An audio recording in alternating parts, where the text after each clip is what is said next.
As the hot Cincinnati evenings wind down, conference play is just beginning to heat up, and so too is Tri-State football red zone action here on Friday Football Live.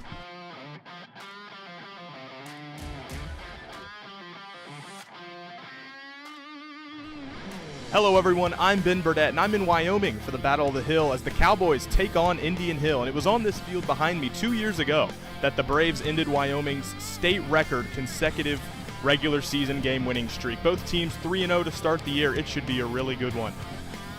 Our Brett McQuillan is following a solid matchup at LaSalle as they take on Elder. Jacob Staley is out following games in Southeast Indiana and Northern Kentucky, and our Evelyn Wackler is tracking tonight's top performers from inside our Tri-State Media Center. Now let's throw it back to Matt Sexton at the Friday Football Live Command Center at Northern Kentucky University for tonight's Red Zone action.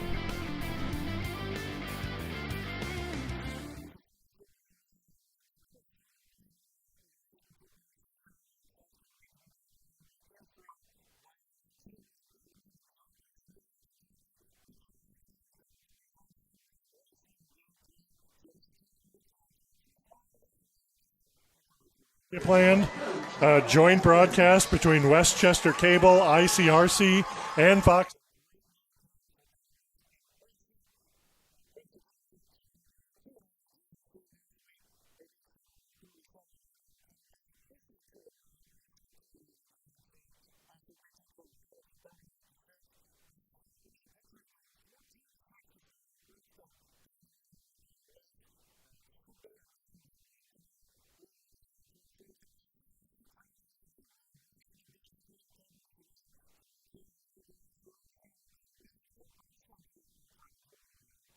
You know, Brent, we were talking pregame. We don't know if this is going to be an offensive blast on both teams scoring left and right or a good defensive battle. Princeton's very dynamic. They can score in a hurry. They have to take care of the ball. Their quarterback's thrown a few interceptions this season so far. He has to make sure they're under control. Princeton has to make sure they don't get penalized too often. West, on the other hand, ball control, good running.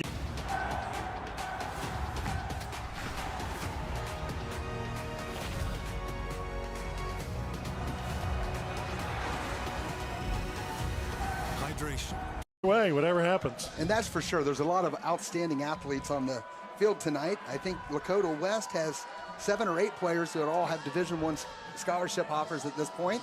10, Brent. 10. And Princeton has a number as well.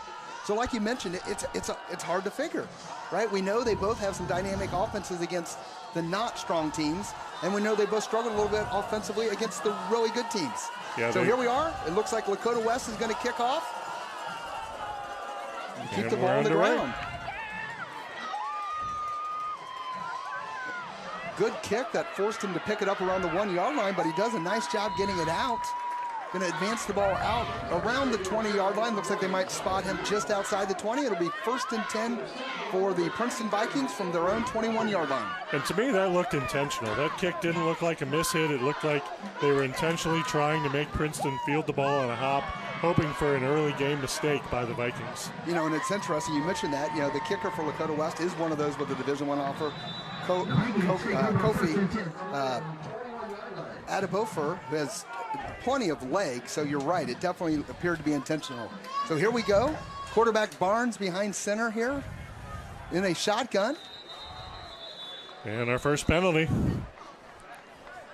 We were saying both teams have to avoid giving extra yards to their opponent.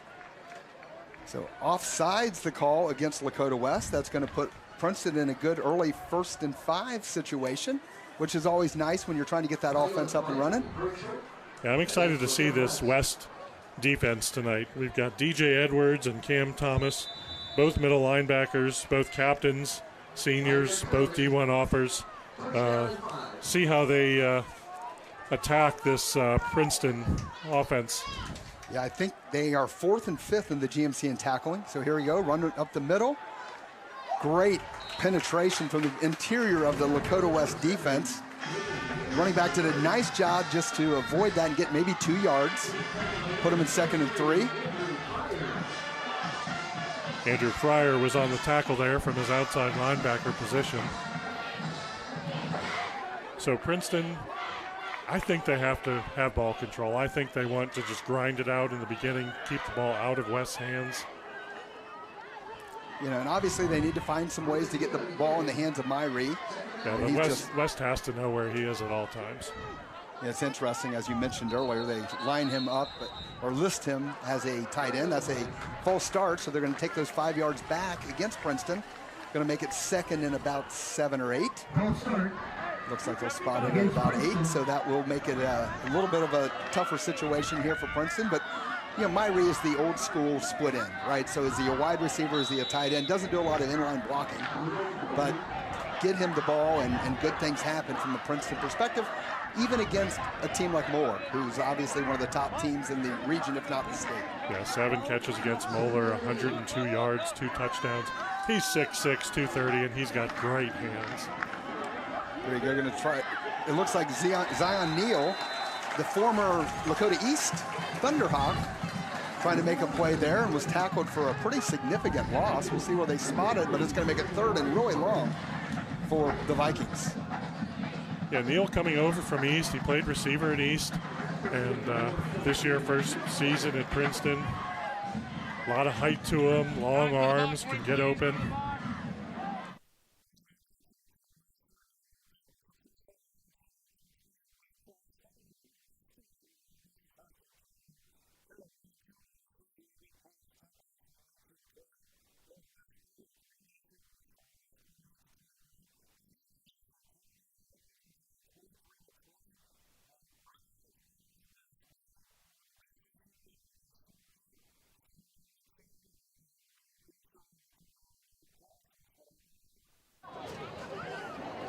Here we go, 2nd and 10, Jalen Lilly.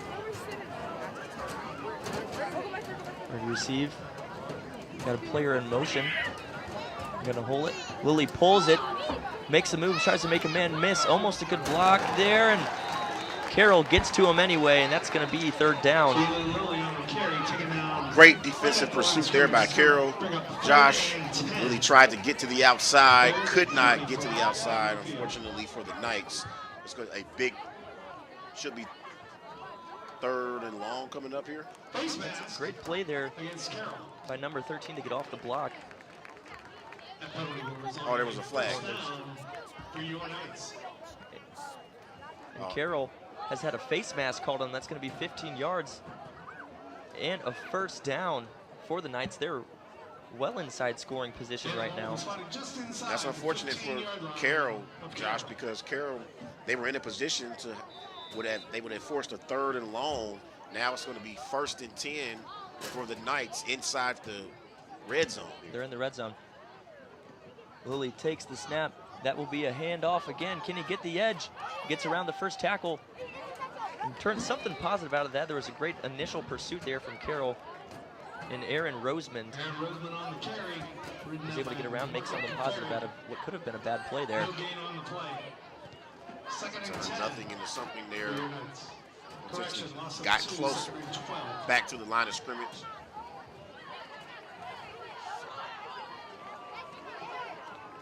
He actually did get back to the line of scrimmage. It'll be 2nd and 10 here. Lilly now trips right. He rolls right. There's a flag on the play. That's off the hands of Hezekiah Kelly, but doesn't matter. They're calling holding on Northwest. That'll bring them back 10 yards. I know it's early on in this football game, Josh, but both Carroll and Northwest, they cannot be happy with the early penalties so far on this particular drive. It just completely shifts momentum when you have these bad penalties.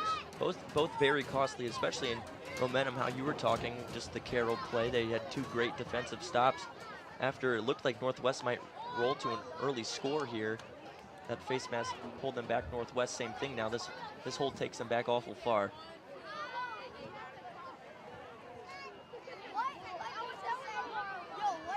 Northwest regroups. They're heading up to the line of scrimmage now, looking at about 2nd and 20.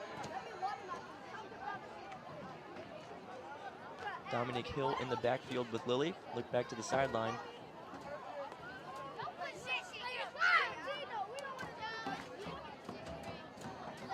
Looks like an audible was called here. Here we go, 2nd and 20.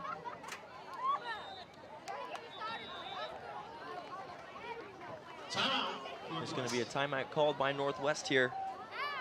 That's just unfortunate for the Knights, Josh.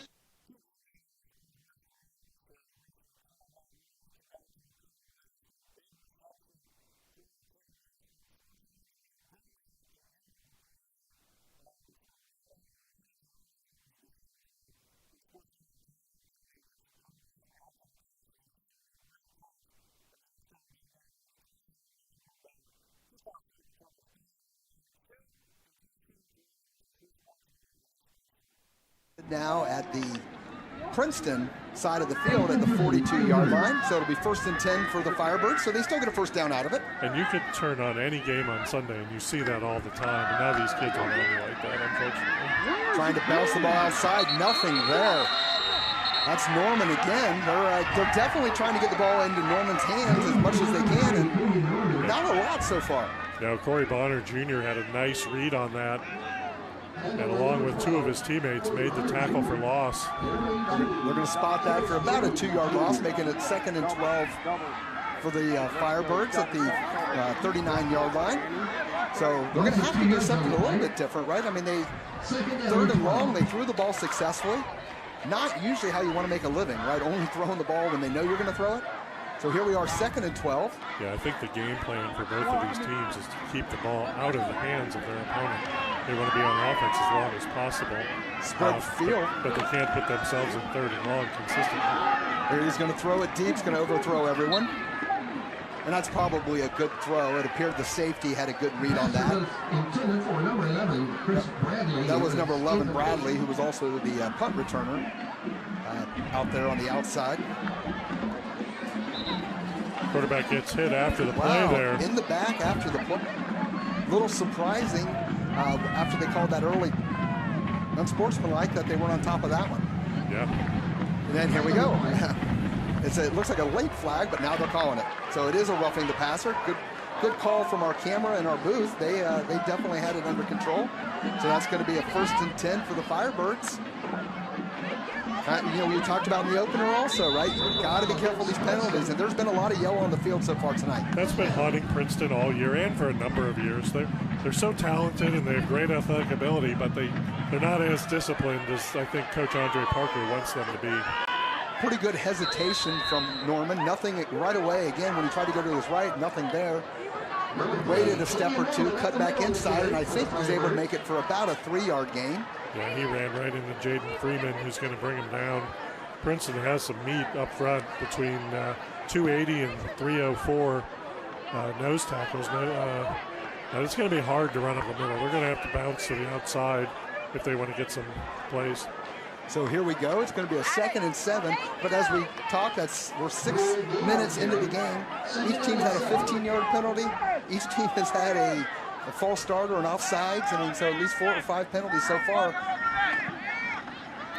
Trying to reverse it the other direction. Nice little cutback from Davis, and that's what we talked about. That Tyson Davis for the Firebirds, he's the Deebo Samuel type, right? He's a running back, a wide receiver, whatever they need. Just try to get the ball into his hands, and he gets some success. He gained 6 on the play. Yeah, it's nice to have that option when you're not behind the quarterback. You're coming out of the slot and getting the inside handoff there. Throws a little more dynamic into possible runability and spot on Deebo Samuel type player. And that's one of those things as a former offensive lineman, it's nice because it makes the defensive line have to look and the linebacker see where the guy's coming from and gives you a little bit more time to get in position to make the block. 30 short for the Firebirds. Nice run. Looks like it's going to be tried to cut it out and get extra yards, and it's going to be close. Yeah, I'm not sure he got it. He only needed 1. He was stopped by number 10, Larry Jeffries. Looks like they're definitely going to spot him short. Looked like had he just stayed on the first path he had, he could have got the first down. He tried to bounce it a bit and get a bigger gain, and unfortunately put him into this 4th and 2 situation. Yeah, give the Vikings defense and linebackers credit for getting that for a tackle for loss of 1 yard. So 4th and 2, and obviously West's going to go for it here. So there we have it. It's only 5 seconds left on the play clock, so they're going to need to get this play off quickly, or we might see a timeout from Coach. There it is. thought that might happen. This is a pretty key play, right? I mean, you're in field goal range, so if you wanted a field goal, you could do that. Obviously, it looks like they want to go for it, 4th and 2. Lakota West has a running back in Norman who is legit, so you would like to think you can get 2 yards when you need it, but you did mention Princeton's got some, they've got some beef in the interior there. Yeah, you know, you've got Kofi Abadofar, who can easily make this kick, but I think Coach Bolden's thinking, I'm going to need more than 3 to win this game. I need to score in 6s and 7s in order to beat this Princeton team. So interesting, they're not going to take the points, go up on the lead, but they're in great position. They're giving Princeton a long field. If they don't get the first here. Right, and let's talk about that. What are the keys to the game for these two teams tonight? When we look at it from Princeton's perspective. Yeah, they need to stop Norman on the ground. So far, so good. Yeah, they need to have consistent quarterback play. Like we said earlier, he's thrown a couple interceptions, even in the games they lost. He's made some, I don't want to say bad decisions, but a little hurried and rushed decisions there. So here we go, the 4th and 2. 4 minutes and 17 seconds to go in the first quarter. Big play, and Lakota West false start. Yep. Miscommunication on the snap count there, and now what do? Do you go and it sure looks like the points here? It sure looks like 4th and 7, I think you go for the field goal. Yeah, so we'll see it on the left end here. You're going to see number 54 just got a little bit of an early start. So that's going to be a 5-yard penalty against West, and it's going to move them to a 4th and 7, and we're going to chance to see if they can get a field goal here. Yeah, looking at about a 36-yard, 38-yard field goal here. See what they can do, if they can get on the board first here. It's a snap, hold, kick. Plenty of leg. And that's good. That would have been good from 48. Yeah, he's definitely got the leg. I know they talked in practice that he has the leg from almost 60. Now, obviously, it's a little inaccurate when you get that far out, but it's a great weapon to have at the high school level. You know, a lot of high school kickers, you need to be inside the 20, but not for West. And I think you get points. And I think that's key, right? You looked like you were struggling a bit. You got the big pass, then you got the penalty that moved you forward. I think getting points was a pretty good decision there for Coach Bolden. So 3-0 here, and Princeton will get the ball back with about a little over 4 minutes left in the first. See the West cheerleaders excited about that first score.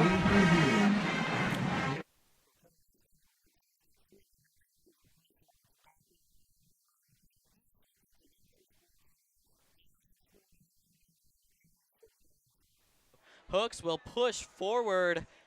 I don't know how much gain he got there. It appears he has no gain on the play, making it another 2nd and 3. Yeah, looks like Lakota East at the Hamilton 4 right there. With second down, you gotta, I think you gotta have a play action or something. You cannot just pass here. Do not drop back and pass. Knutson does exactly that. He drops back to pass, and McFarland out of bounds. Couldn't pull in the catch, but also the ball did sail out of bounds. The Hamilton defense not puzzled by that. Really, honestly, it's worked really well for them. Sorry, we're going to have...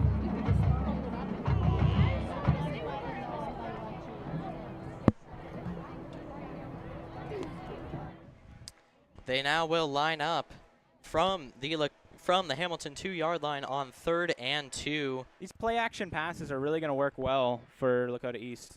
They hand it off to Ryder Hooks. He is met by a wall of Hamilton defenders, and that will make it 4th down and 4 from the Hamilton 4-yard line, and they will bring out A.J. Fitzstevens and this Lakota East kicking team.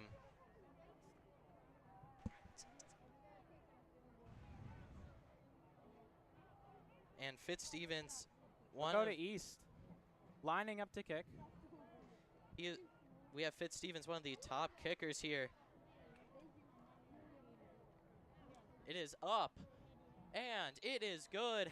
The Hawks will now have a field goal on the board, making it a...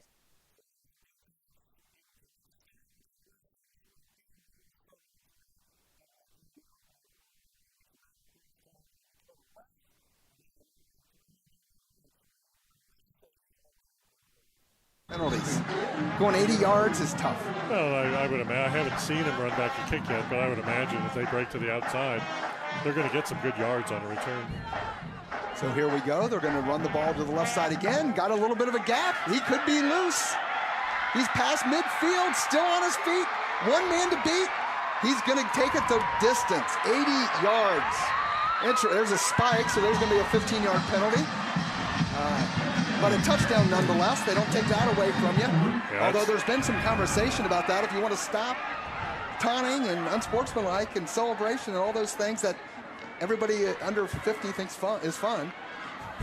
Yeah, again, we got to emulate what we see on TV. But David Hambrick there, watch this, just cuts it right through the line, beats the West defender and beats the corners, and the safety's got to just try and chase him down and can't catch up.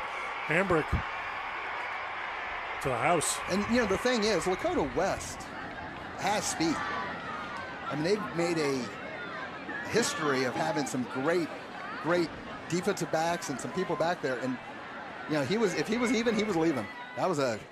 He really ran that ball fast and hard and made it all the way. So congratulations to him and to that offensive line. They gave him just a little bit of room, and that's all he needed. Going to be interesting here, right? They're going to take the penalty on the. Elect to walk off the yards here on the extra point. So going to make the. Ali, I love your hair. I mean, it's easy to spot me on the court, I bet. But you've always been like that. See me? Yeah. Before you hear me, all done. Thank you. You're welcome. Not so fast. I love you. And he does miss. He had the distance, just missed it a little wide left. Good coaching decision there, right? One of those things that you don't really notice in the stats anywhere, except the fact that they made it into a difficult kick. And now, with 4:01 to go, the Princeton Vikings lead Lakota West 6-3. Couldn't tell who kicked that for Princeton. I don't know if that was Nate Messer or one of the Holloway boys. Couldn't quite see the number with the sun in my eyes there, but we'll make sure.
Anymore. So we'll see what they do now. They're going to have to try to come up with something a little bit different. I don't know if we might see Smith run the ball a little bit. No, he's not a star runner, but trying to do something a little bit different perhaps. Interesting play there, right? A little bit of an RPO, I believe. It's going to be just short of the first down. Going to mark him around the 40-yard line. We'll see where it's spotted, 39. Key player Tyson Davis again. And if you saw that, right, we're going to watch this again. Yeah, we'll see Smith. Jackson Smith's going to fake running the ball forward and then just flip it out to Davis. Any way they can get the ball, so really a long handoff. Yeah, get him out in the flat there. Get him out, you know, it's a little mini screen pass, like you said, RPO. But get him on the outside of the tackles, and I think that's what they're going to need to do to get some yardage here. So it makes it a third and very manageable 2 for Lakota West. 2 receivers wide. Going to run the ball right up the middle. Nice hesitation. He's going to get the first down, but no more than those 2.5 yards he needed. Princeton's doing a great job of recovering, right? It looks like there's a little bit of hole. Gets a couple yards without contact, and then it closes quickly. Yeah, their outside linebackers, their middle linebackers had a lot of talent there. So they're not just relying on their ends and their defensive tackles to make the play. They know they have some support behind them. We're seeing a lot of Norman and Davis, which is what we said was a key for Princeton to stop those 2. Yeah, I'm a little surprised they haven't tried to throw the ball to Davis yet. So 1st and 10 for the Firebirds, 1:55 to go, trailing 6-3. Nice hole up the middle for that time. Gain of about 12 or 13 yards, so it'll be another first down for the Firebirds. Yeah, they're moving the chains. They want the ball in their hands, keeping it out of Princeton's hands. Nice job, good clock management here, and just an easy inside handoff right through the A-gap. Just followed the lead block of 87. That's that big tight end, Xavier Radica. So he's definitely a guy at 6'6", 230 you can follow a long way. So here we go, 1st and 10 for the Firebirds in Princeton territory. Hands off to Norman again. Nice backside pursuit from Princeton. Looked like there might have been a hole again. He's going to gain 2. But somebody coming from the backside was able to pull him down. They're going to spot him even shorter than that. Gain of about 1. Yeah, Terrence Jones brought him down from behind once he got past him. Limited the West run there. See, Jones kind of shed his block and kind of looped around and got him from behind, big number 18. Sounds like Lakota West and their coaches might be trying to play action or do something a little bit, because the defense is definitely reacting to that run. So if you can pull them in or hold them steady, and then perhaps to get the ball outside to Davis or Brogdon again. Good penetration. He's going to hurdle over one guy, but it's going to put him in a 3rd and 6. Number 3, At about the 43-yard line of Princeton. Yeah, Norman with just a short gain there of 3 yards. And West seems very content with just moving the ball slowly down the field. They need to limit the big play from Princeton, so. They are going to have to run one more play. 34 seconds to go in the quarter, but only 17 on the play clock. So we'll see what Lakota West can do here. Big third down. 6, yeah, 3rd and 6 in Princeton territory. See if they get this off. Only 5 seconds on the play clock. Looks like they got lined up. Smith back to pass. Good pass right there to Davis. Going to get the first down and more. Still on his feet. Steps out around the 30-yard line.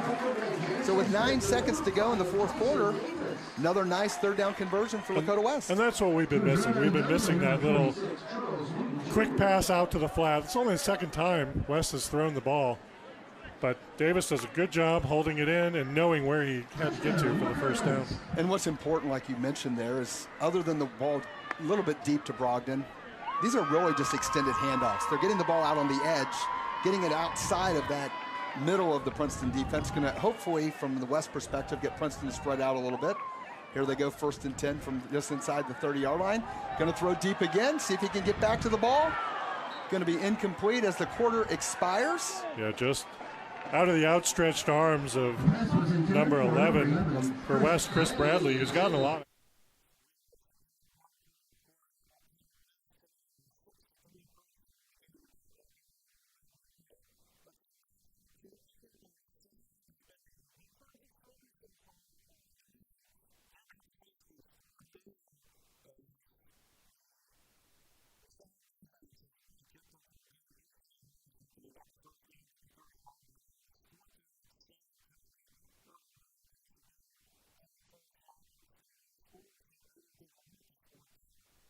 It's 4th and we'll call it a long 6. They need to go empty. Just inside the 20-yard line for a first down. They bring a guy in now, an H-back. Follow that guy. Back to pass. E-step, firing in the corner of the end zone. Incomplete. Great. Oh, no. Are you serious? It looked like the receiver The came ball back. hit him. The ball hit our guy in the back. The guy hit our guy, the ball hit our guy in the back. I guess referees are, if your defensive back is not going for the ball, if his back's to the ball, they typically will throw that penalty. But it was underthrown and the ball hit our guy. Yeah, and the only so reason that's my only he argument ran into him was as the receiver had stopped and had come back. You're rewarding them with a poorly thrown ball at this point. You are. Boy, that's one of those game difference sort of plays. Yeah, I mean, it gives, instead of LaSalle getting the ball and turnover on downs, it's going to give Elder a first down. at the 13-yard line. And their sidelines aren't even cheering. I think they knew. I think that the crowd over there knows. They're not even happy. I can't even criticize what the DB did on that play for Lancers. Right. Lancers got to shake that off and keep the Panthers out of the end zone. Becker with the carry up the middle. Boy, he's still on his feet, twisting and turning. He's down inside the 3-yard line. It'll be 1st and goal, Panthers. Kind of gave him a gift there in a game that, you feel like you're.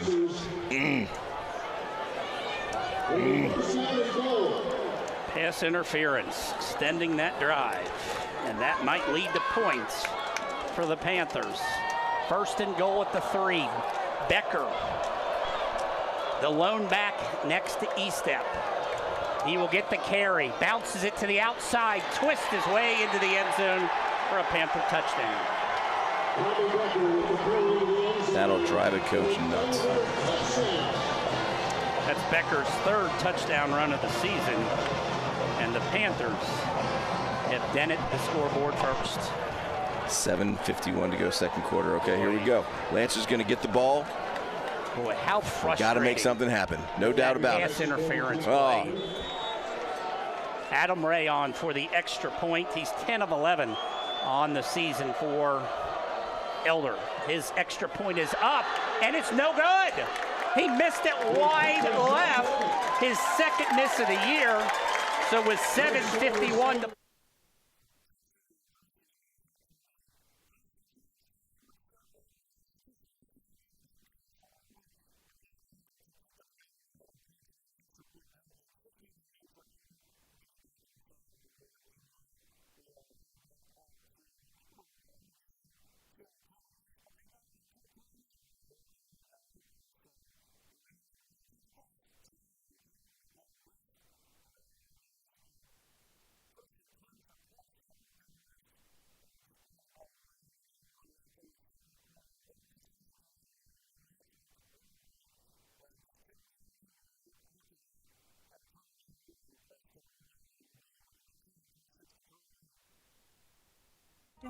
I went down that hole for 10 plus years. I was always in and out of. Running stride for stride. That's almost picked off by West. So a lot of motion there, right? A handoff to the left, brought the the receiver out around to the right to try to throw it deep, and didn't fool Lakota West defender at all. You're going to see it right here. That's Chris Bradley again. We've talked about him several times. He was stride for stride. Had his head turned around, saw the ball coming, jumped up for it, and wasn't able to bring it down. They were both right there at the sideline, so even if he did bring it down, I'm not sure he would have stayed in bounds. But Princeton taking shots at it here. I mean, I think their thought process is, I got some quick receivers, some tall receivers. My guys can make plays. A little confusion there on the handoff. And he'll.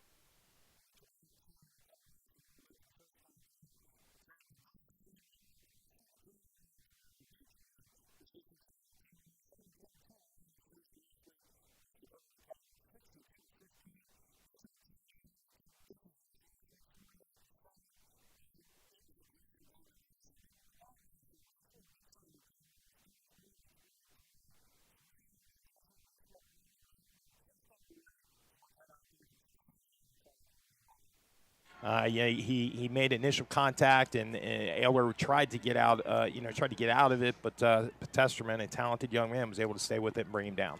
That's going to bring up a 2nd down and 15 here for Beechwood. Ball spotted on the Simon Kenton 19. First possession of the game. 8:50 to go, 1st quarter. Clock.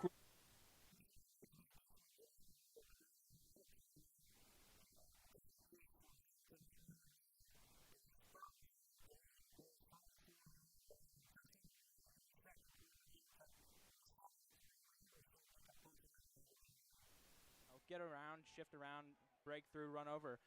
But at the same time, you cannot let that quarterback get out there. All these quarterbacks now, dangerous on the ground. Every single one of them. A big game-defining play here. It is passed by Jaden McLean, thrown out of bounds. The intended receiver was Elijah Jones, and we did have a couple East defenders out there on the coverage. And it will now be 4th down. It looks like they are running on the kicking team. Braxton Thurman, couple great plays. Interception got called back. Tried to break up that pass to force that, well, it was a fake punt, but really stopping touchdowns now. You've gotta see what this guy can do. All right. Connor Stevens now for the kick. It is up and no good. It is no good. Lakota East going to have the ball at around their own 6.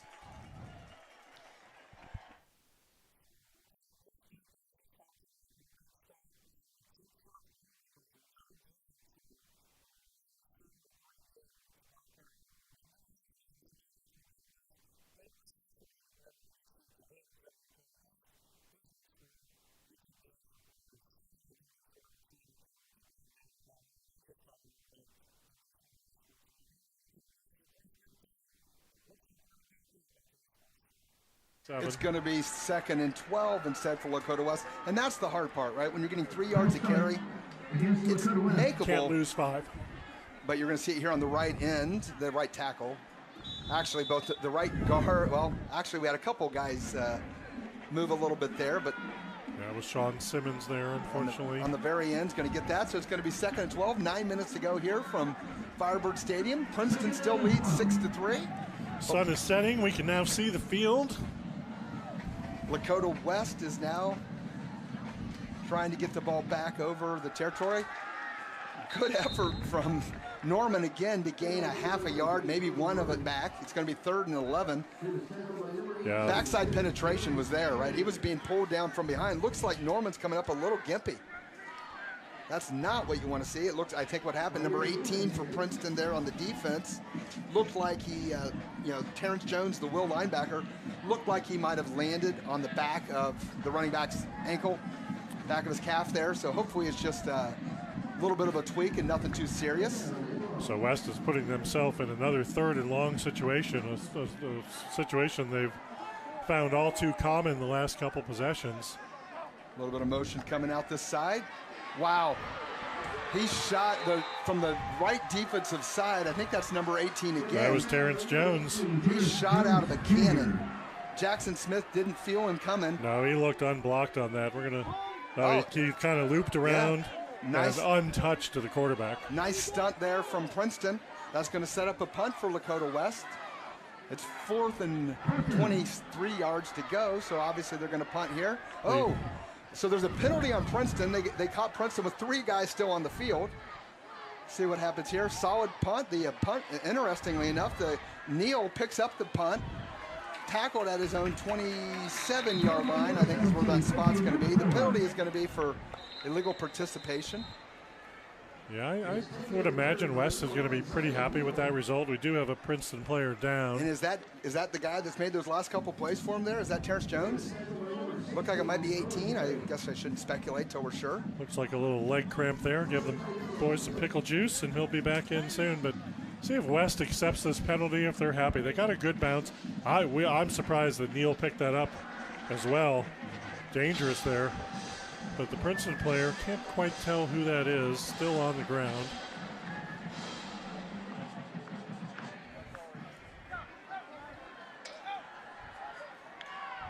Let's see if we could first find out what this penalty is while the Princeton player is being attended to. And what we had is there were 3 Princeton players did not make it off the field. West rushed out their punt team and snapped the ball pretty quickly.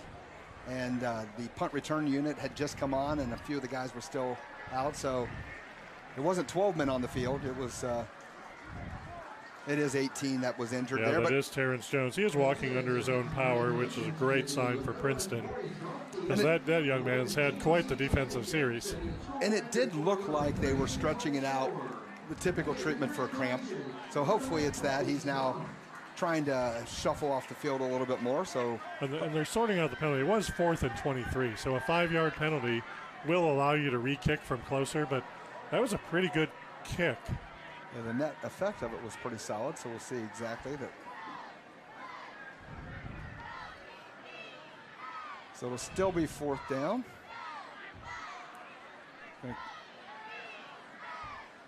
A little confusion on what's going on. The scoreboard has 1st and 10. Yeah, that was back, I think, where they actually tried to return to punt. So here we go. It's now going to be 4th down again. Got Kofi back there to punt. So see if we can get a similar net gain. I'm with you. This is a little questionable. They had a pretty good net on that punt.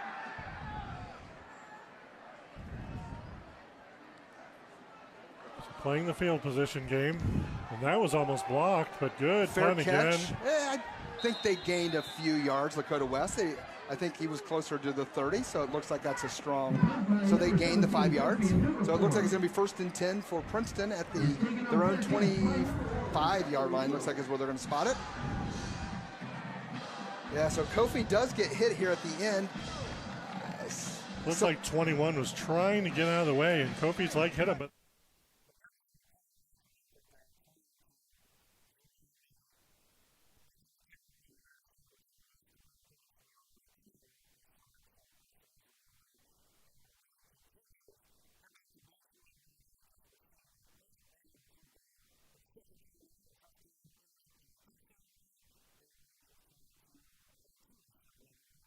Outside the 40, 3rd down.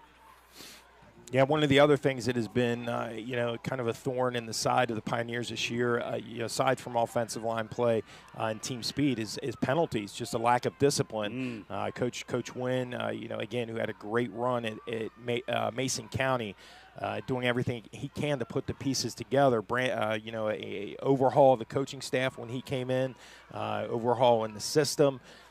Really hoping for better results, but right now not looking great early for the Pioneers. 3rd and 2 for Beechwood, and McQueen again joined in the backfield by Ayler. 2 receivers, 2 his left, 1 to his right. He gets it, fakes it to Ayler, rolls to his right, has some time, steps up in a pocket and throws. Beautiful throw, complete down to Fryman at the inside the 45 down to the 41-yard line. Nice job by Em McQueen there, Murph, going to his right. Yeah, and a great Nice job, movement. great job on the edge by Austin Stevenson, who cut off a nice pass rush pressure there by the Simon Kenton defense.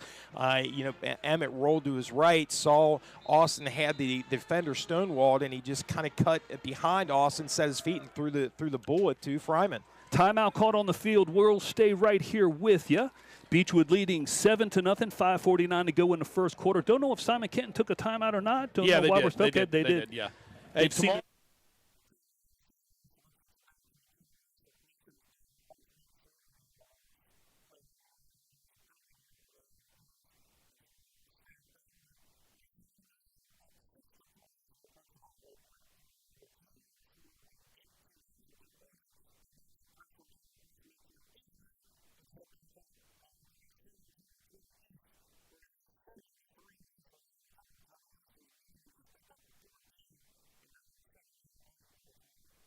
dumps it off. That is to Ryder Hooks. He will run up the field, still beating out blockers, and he will be pushed out of bounds within the 10. And that is huge for Lakota East there. Another great play from Ryder Hooks. Lakota East getting very lucky in this game. An injury, number 5 receiving yards in the GMC. Jordan Bryant out of the game. Hamilton hopes to see him back out here in the second half. Another empty backfield for Niall Knudsen. He dumps it off to, that was to Carter Jones for the touchdown. And Lakota East will take a 2-point lead, 3 if they make the extra point. You're going to see Carter Jones untouched into the end zone. That is one of those iconic screens we are seeing being called on this Lakota East offense. Very effective, show no signs of stopping. You're not going to stop when you know you've been absolutely gashing this defense. The only thing really, the only reason why we're, even really this close right now is an interception, which truly it did change the dynamic of the game. But you're seeing East trying to get back, trying to take the driver's seat in this game. Absolutely.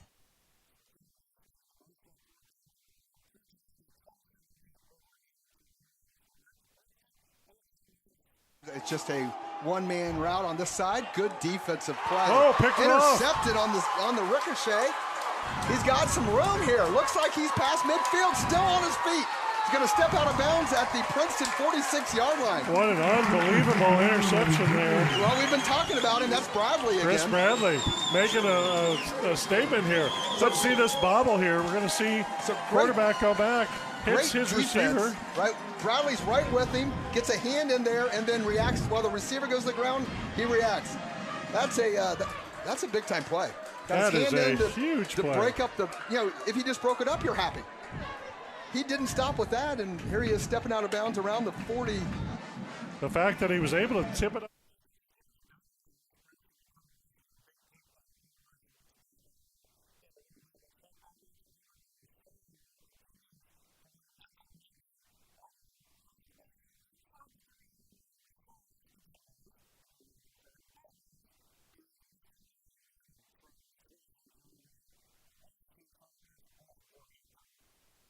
Make all the throws, and you talked about him being a Division I recruit. He's got offers from Miami and Toledo. 3rd and 10. They need the 16-yard line. East-step pass, caught. And that is Jackson Ruth down to the 20-yard line. The Panthers will take a timeout with 56 seconds left, and it's decision time. And interesting situation, 4th and 4. I'm getting the feeling he's going for it. I see him looking at that play sheet over there, and that's not usually a guy that's looking to try a field goal. And your kicker missed the PAT. You're on the left hash. So you got to think that you have all the confidence in the world in your kicker gear. I don't know. I have no idea.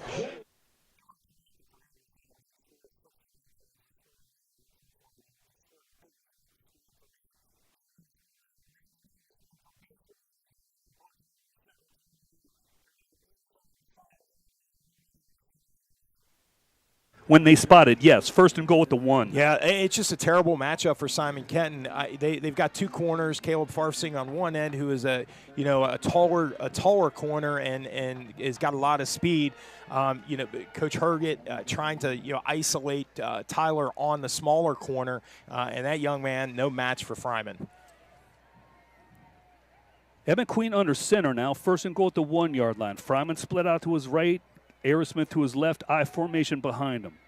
He's a quarterback keeper, and he's going to get a push here by Ayler in for a touchdown, it looks like. Are the hands up yet? The SA signal, touchdown Tigers. Yeah, great job there by the interior Carson Eshelman, Austin Stevenson, Jacob Ross, but definitely Brody Ayler just pushed him right through the end, right through the goal line. Great job by the Tigers on that drive. Emmett Queen's dad told us he was about 6'3 and a half, 213, Coach. I guess that's hard to tackle that guy, too, huh? That's for sure. Extra point attempt for a second time again. John Mercer, the kick is up, and it is good. With 3:01 to go in the first quarter, Beechwood leading Simon Kenton 14-0. Thank you again, everyone, for tuning in. We'll be right back after this. Go Tigers.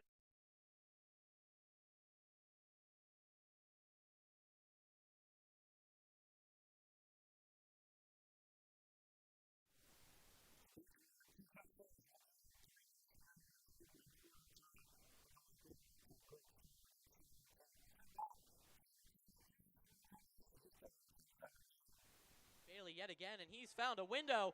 He is streaking downfield. There is no defenders nearby, and he will run in for an uncontested touchdown. Hamilton takes the lead right back. And that is just unfortunate. We knew how this run defense was looking like, but they had no plays like that against Mason last week. You are going to see that is one of the biggest plays all year against this defense. This defense, it might let up a lot of yards on the ground, not a lot through the air, but what's consistent through this defense, not a lot of big yardage plays. Something they've been very good at this year. Connor Stevens kicks it up and kicks it good. Hamilton will take a 14-10 lead over the Hawks, and that quick turnaround, is that a point of concern for this Lakota East defense? You've got to imagine it is.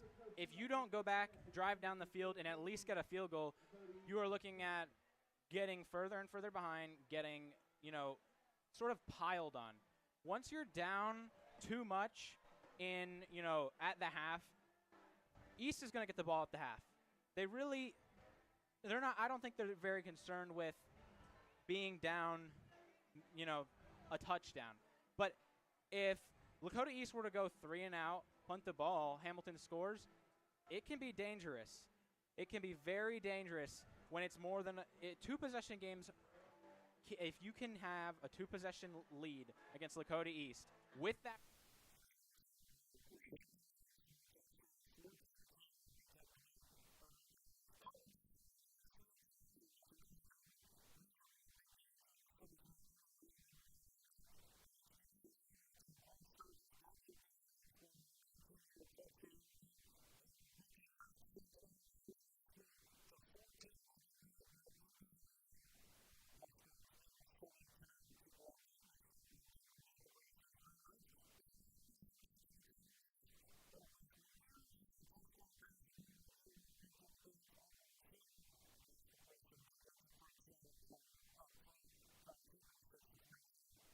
Yeah, 3rd and long again, and that's what happened last time, right? They had the 32 long incompletions, got a little bit off the mark.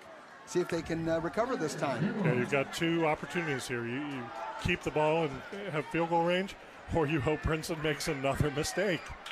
Here we go. Smith back to pass. He's got a little bit of time. He's going to run. He's going to get something. See how much he can get there. Nice tackle from the defense. In the open field, he's going to get about 5, which is going to make the field goal a lot more makeable. Yeah, it looked like. Join Planet Fitness today and save $28 or more. Just $1 down, $15 a month. One-on-one there, so had a real opportunity if Smith could have made him miss, and there was nothing doing. And So Abdu Ofar going to try and tie this game up with his leg.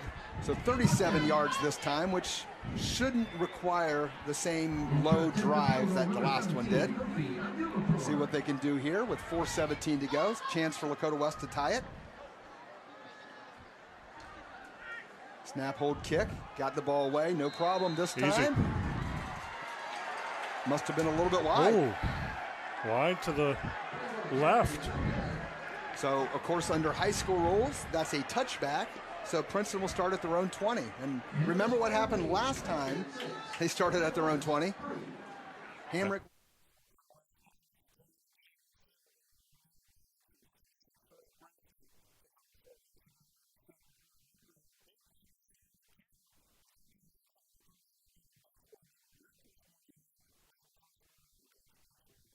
Man, through he's going to get a couple the real hard way. Pabst and others are going to knock him down. They might give him a yard on that, bring up at least a 2nd and 9.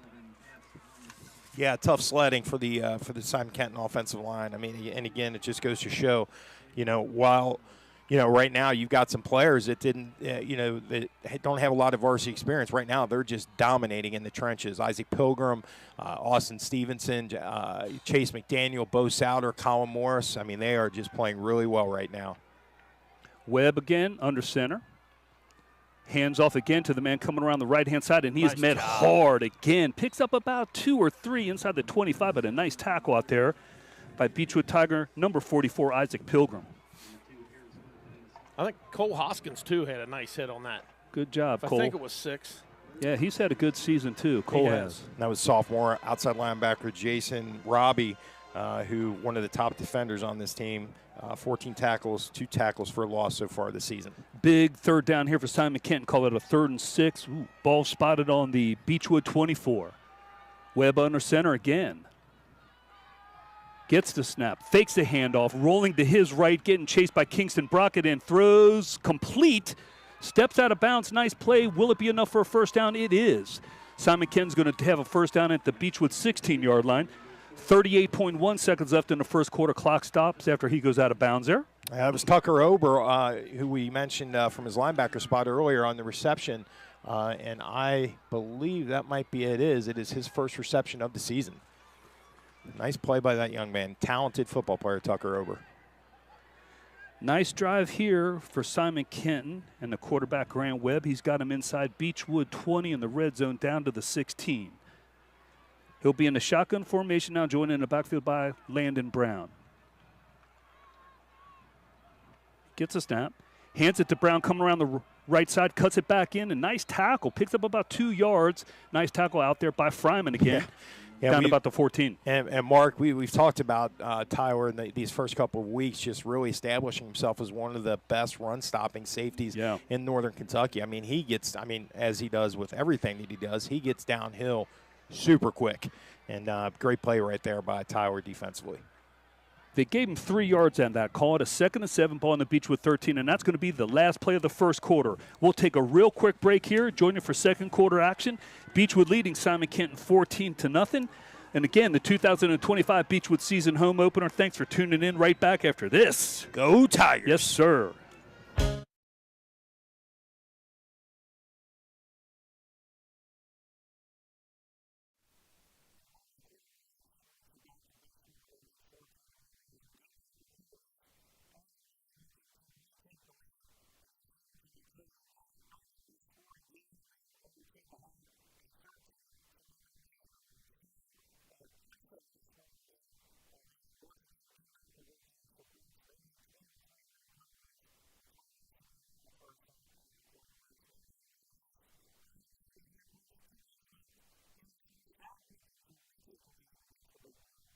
And once again, an empty backfield. It's 4th and 7. You're going to have to imagine this is going to be a deep pass. Oh, they looking like maybe drawing Hamilton off sides.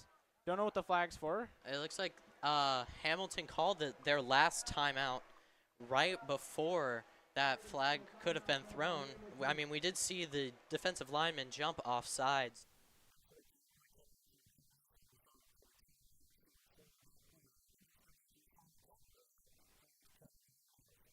He hands it to the man coming through, and he is met immediately by Chase McDaniels. Picks him up, throws him down. What a hit. No flags, thank goodness. We didn't see any. Okay, nothing wrong with that, huh?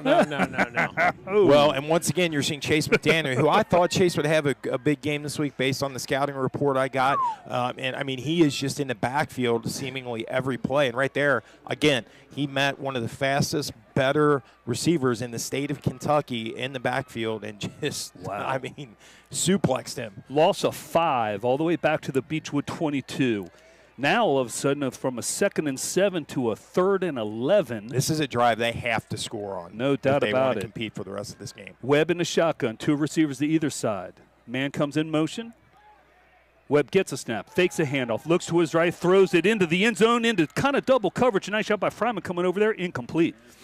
Yeah, once again, the intended target, Grayson Harris, but Webb kind of sailed that one a little bit. Terrific effort by Harris, who actually was able to get his hands on that high throw.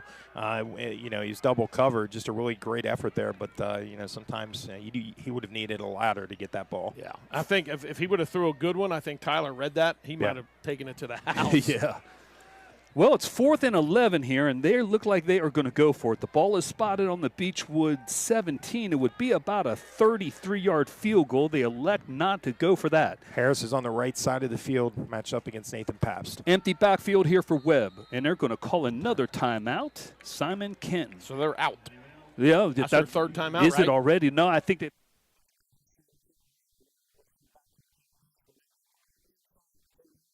Hooks, he will cut up, and he is down at the 1-yard line. 2nd and 1 now for the Hawks. Got to imagine, without a close-up, hard to tell.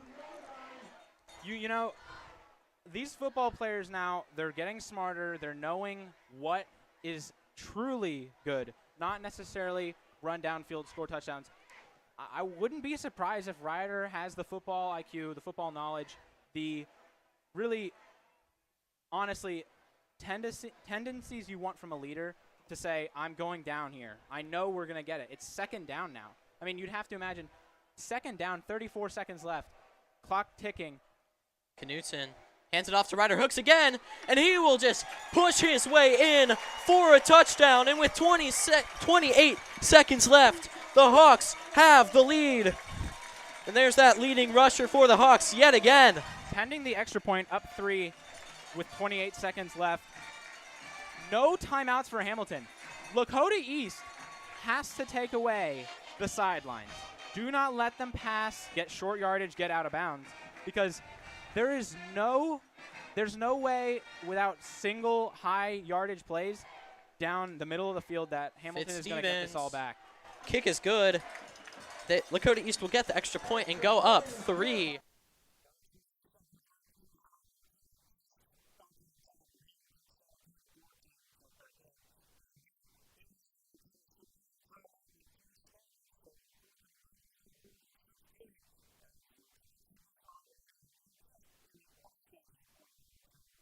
And who's the third team? Bethlehem, yeah. 4th and 16, they're going for it. Ball spotted on the Beechwood 22. He gets a snap, looks to his side. He's under big pressure. Throws it deep in the end zone, has a man down there. Did he catch that ball? He did not catch it. He did not catch it. Excellent effort. It hit off his hands, incomplete. He got pressure immediately up front. Yeah, Murph. great pressure package there by Jay Volker, the defensive coordinator and head coach for the Tigers. Colin Morris hit Grant Webb as he was throwing that ball. Webb able to get it off, but again, not quite where it needed to be for the intended receiver, Samuel Hughes, to bring that down. Tigers are going to take over for their third possession. They're scoring on their first 2. The ball is spotted on their own 22. I don't know who's going to stop this offense yet. No one has in 2 1/4 of the game here, Coach. Well, the Pioneers right now, they're going to need to have a stop here because they are squarely in the danger zone. Yeah. And the danger zone leads to the running clock. No doubt. Tigers are going to take a timeout. We'll stay right here with you. So let me give you guys a scoring update. Yes, sir. Please. You're going to love this. All right.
And, you know, the challenge is those passes that Princeton's doing, you can't do those for long. Oh, ball's loose for Princeton in the backfield. Well, there's Barnes back at quarterback. and a handoff not cleanly handed to the other player. Lakota West is going to take a timeout here, their second timeout. I don't think that was Fields on the carry. Oh, that was number 6 coming in motion. Ryan O'Brien with his first touch of the game and couldn't quite secure it. It wasn't really placed in his belly. Yeah, definitely wasn't. I don't know if they were expecting it to be tossed to him, but he was not a clean handoff. So Lakota West is going to take a timeout. Princeton 3rd and 9 at their own 37-yard line. So Lakota West obviously trying to get the ball back here and see if they can't find some points before halftime. And again, knowing they get the ball coming out, if they could find anything here, that would be key. Yeah, you know, and obviously Coach Bolden, the veteran coach, is going to make some great halftime adjustments here.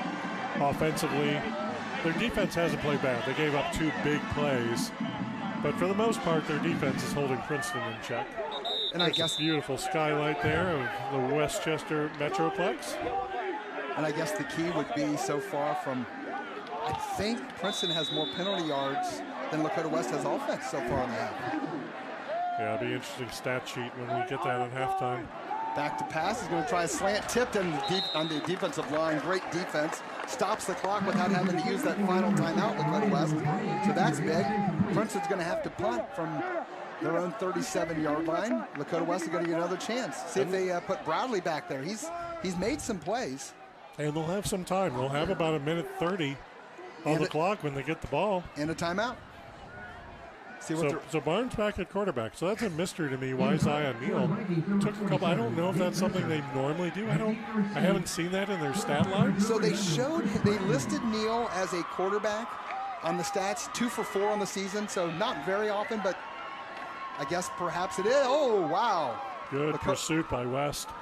Ball's going to bounce backward, so West is going to get good field position. Looks like it's somewhere between the around the 40, 38-yard line. We'll see where they actually spot it out of bounds. Yeah, two guys.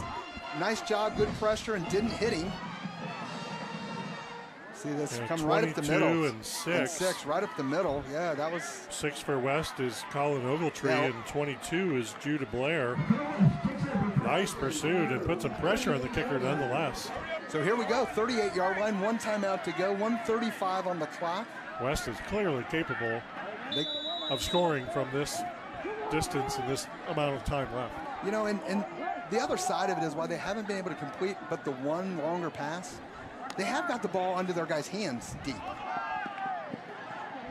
Going to go down with a gain of about 5 for Lakota West.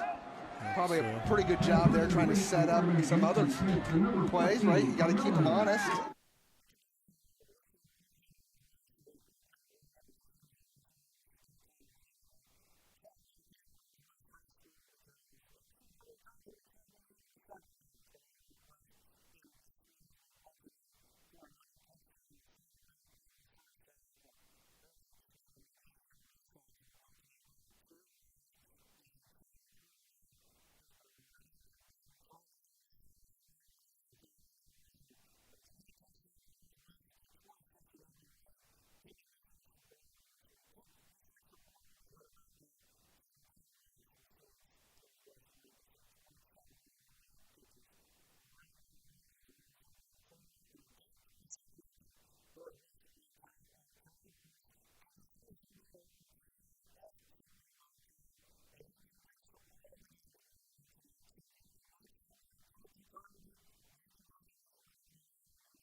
Rush, he's going to gain about 10. Oh, good big hit. I think he's going to be stopped for 9. Just a little short, but good decision making by Smith. Not forcing the ball into coverage. But the clock continues to run. Because of that, had you got the first down, would have at least stopped it. So see what happens here. 45 seconds and running. I can see the tight end here. A little pop pass to the tight end maybe. Lakota West is going to run it again. See, nice job. Oh, wide open. We'll see what they call. Nobody's making the signal. Can you pull it in? Nobody's making the signal. That's a catch. I couldn't tell real time if it did or not. He got his hands right under it, above the turf. What a great catch there by. Looks like the spot's going to be on the 5-yard line. That's a good catch. What a great catch there. Brogdon has been targeting several times in this game. I mean, that is a great catch. I mean, he was wide open. The ball wasn't to him, but again, in fairness to Smith, Smith was being pressured and thought he was going to run, and then saw him open. Brogdon did a nice job adjusting to where Smith was. You know, he saw what was happening behind the line of scrimmage and broke his route and came back to the ball.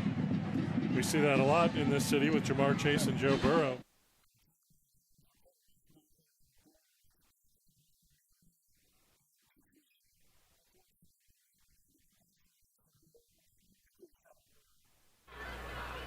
Fryman gets a snap. He's going to run it, and he does to the left, 40, 50, 45, 40, nice. First down. He might go 30, cuts it back at the 20, inside the 20, down to the 15, down to the 11-yard line, first down. Mo ball. He made about 4 guys miss and runs like the wind. That's one heck of a benefit to have with a punter, Tyler Fryman. Wow. You know, 45-yard pickup around the right side. For those of you that are old enough to remember. I mean, why would have we thought we could go 2 more plays without a time or without a penalty, right? So Brent, coming into this game, Brogdon had 1 catch for 1 yard.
0 on the clock.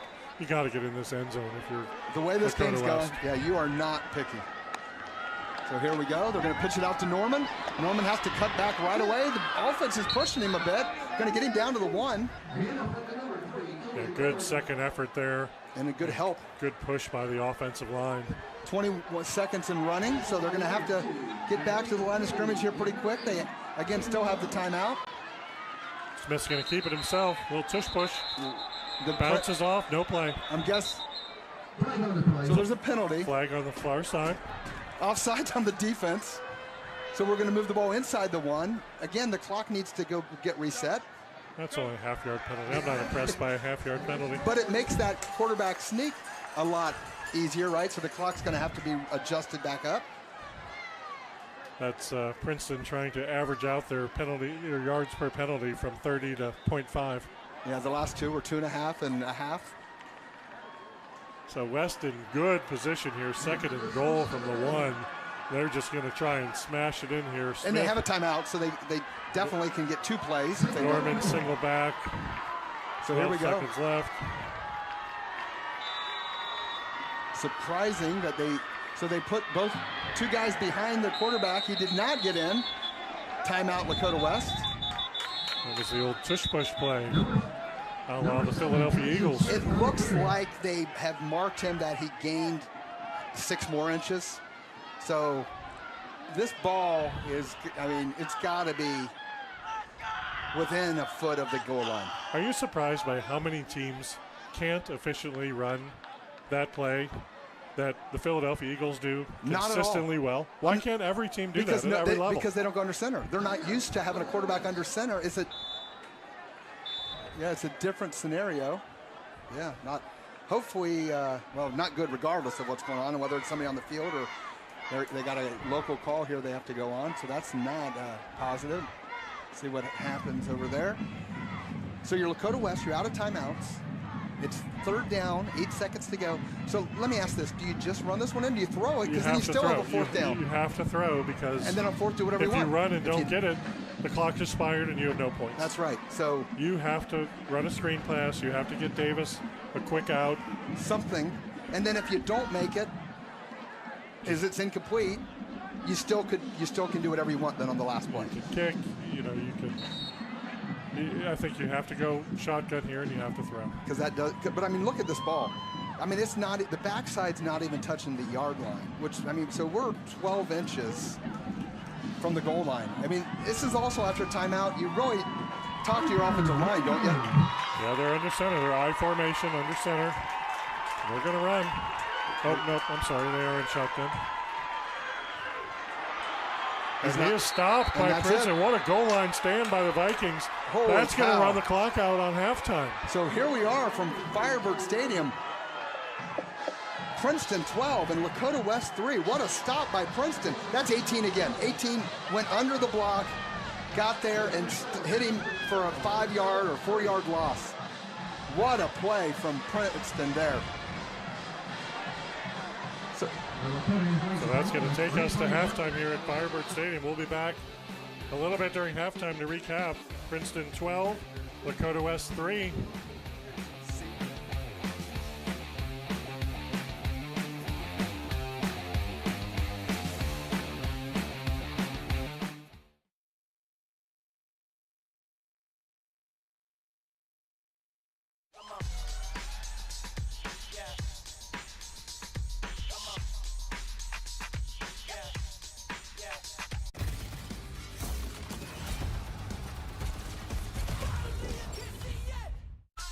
You're not going to.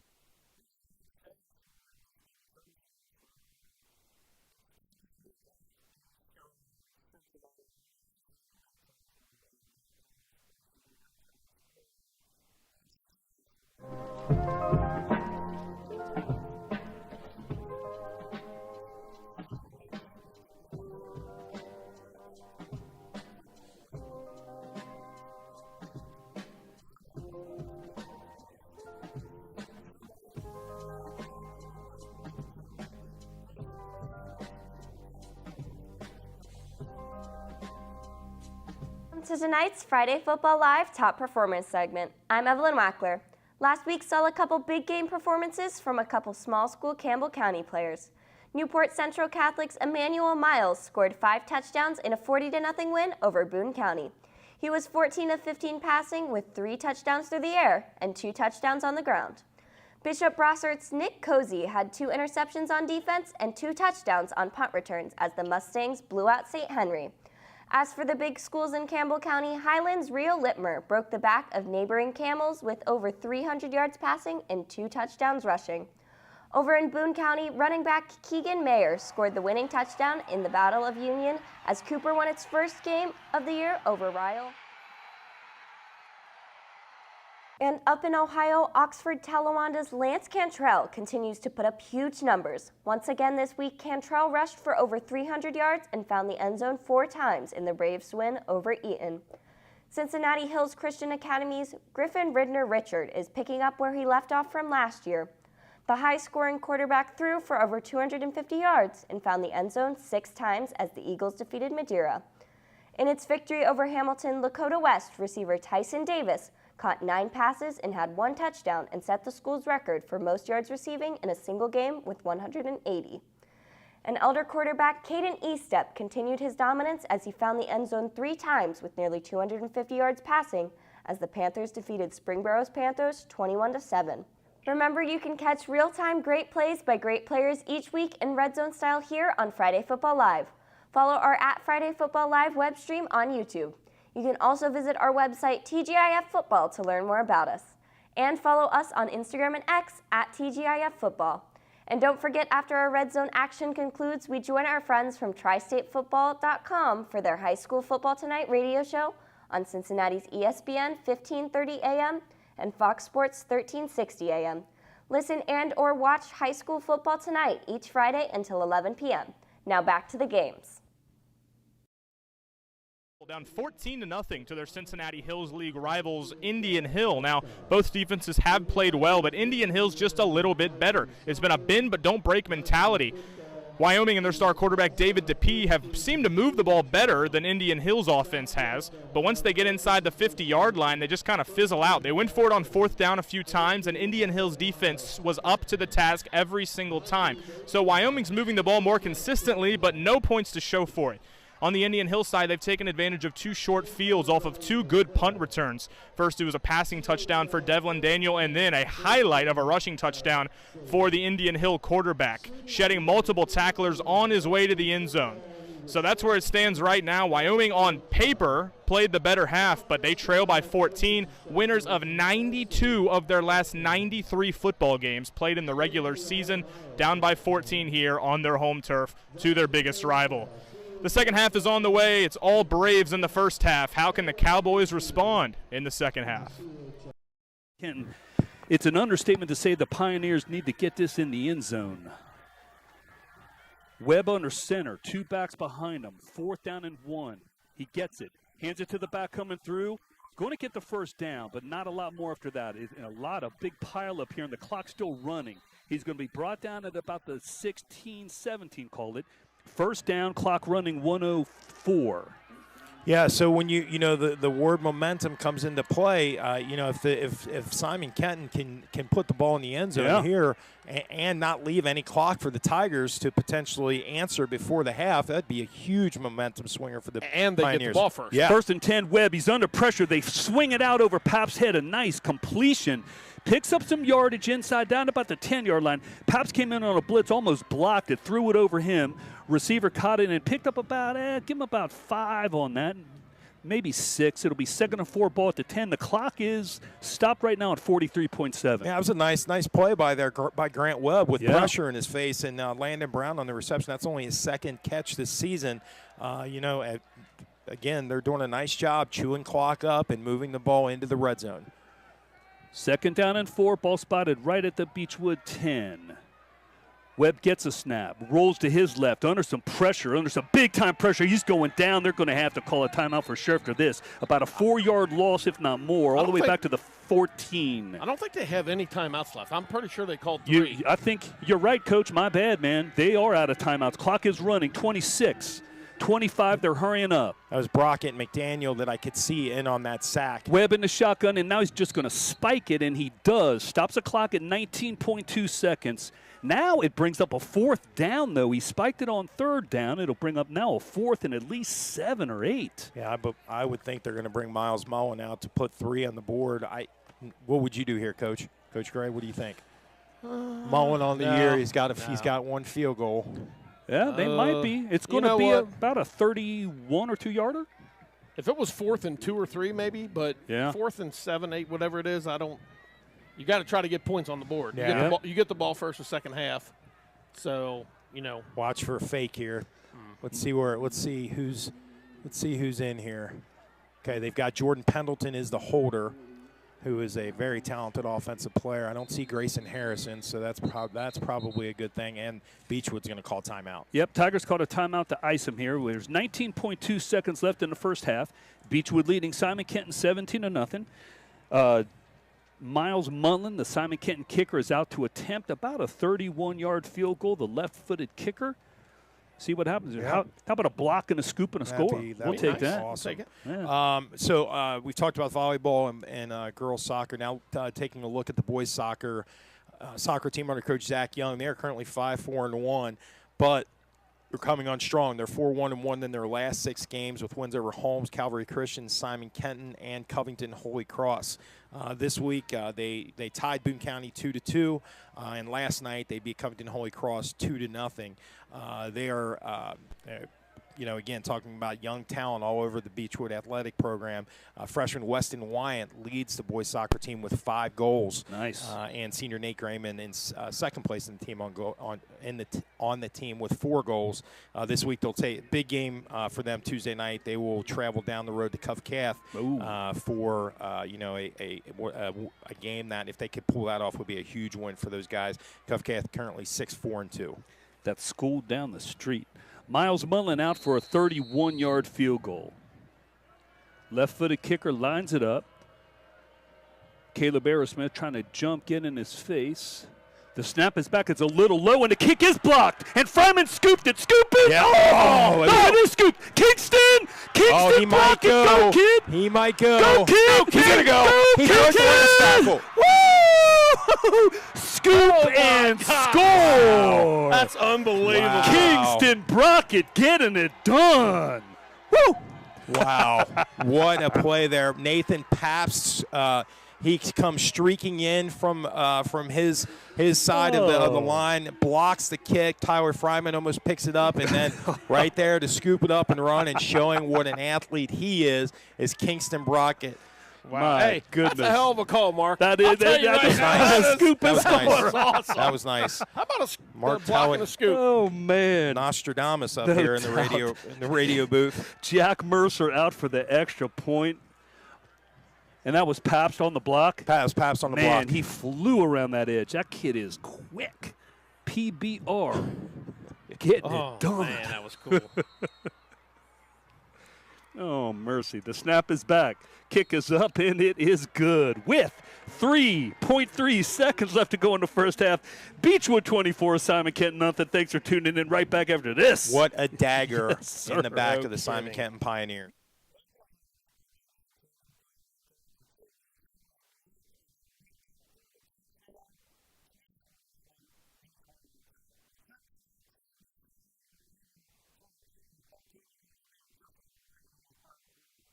Good time for another one. This season. Bunch formation. Becker with the carry. Makes a man miss at the line of scrimmage before being taken down at the 33-yard line by your man, Darion Sprague. 8:30 to go. Clock is ticking in the third quarter. I'm sorry, I have a 28-yard line, not 33. Lancers need a stop. They need a turnover. They need something. Oh, a turnover would be clutch. To go their direction. This is a big line that the Panthers have up front, averaging 271 pounds. Pecker on the outside, the 15, and down to the 13 for a first down. Becker's just his 4th catch of the season. Yeah. Martin, what a Slipped call him out by of the Coach backfield. Ramsey. They don't throw the ball hardly at all to their running back. Just slipped him out of the backfield. It looked like we might have been in cover 3. The corner vacated to run with the receiver, and the running back slid right out to that empty space and beat our linebacker to the corner. Be 1st and 10, balls on the 13-yard line. Lancers need a stop. We see Jackson Ruth in the backfield. Now they switch it out. Here comes Becker, and Becker's hit every carry from the running back position tonight for the Panthers. Quick pass to Ruth. He's got it. Little in pass to the senior wide receiver to gain a 9, and it's hard to defend that. Boy, he when threw you've that got at 80 miles an hour. in that arm. That ball got there in a hurry. It was a short little pass, only about 6 yards, but it was put right between the numbers, and as soon as that receiver turned around, it was on him quick. I don't think he could have missed it because it hit him in such a spot where I think it's stuck in his chest there. 2nd and 2 at the 5. Becker up the middle, fighting, got a 1st down, down to the 2. 1st and goal, Panthers. Stop short of the end zone, although it's a Panther 1st down. As you mentioned, that offensive line for Elder goes about 270 across, and none of them look overweight. They're all fit, big dudes, thick and quick. Becker again. He's going to be cut and brought down in the backfield. Coming through with a tackle, and then he gets knocked to the ground. Who was that on the tackle? Of course, number 8, Rodney Portis. Of course, should have known. It's hard. I love the uniforms, but when it gets dark, it is hard to read these numbers. Did you think that was a penalty, or do you think Rodney was doing an acting a little job? both. Yeah, I think it was more trying to draw him into one than it actually was one. So you think good idea, keep it in the pocket. I kind of thought the same. Tackle for a loss by Rodney, though. Great job, kid. Winding it down to the 6-minute mark. 4 receiver set. You got to think maybe E-step on the draw. I would think so. He's going to fire it wide open. Touchdown. We've got a flag. We're going to have. Could be offensive pass interference. Yes, that looked like a pick play there. Yeah, it was. Number 24, Zion Maddox, got picked hard. That's why he was so wide open. Because there was nobody out there as he completed the pass to Chase Walpole. You don't see him call that very often, but that was pretty obvious. That's going to wipe out what would have been an Elder touchdown.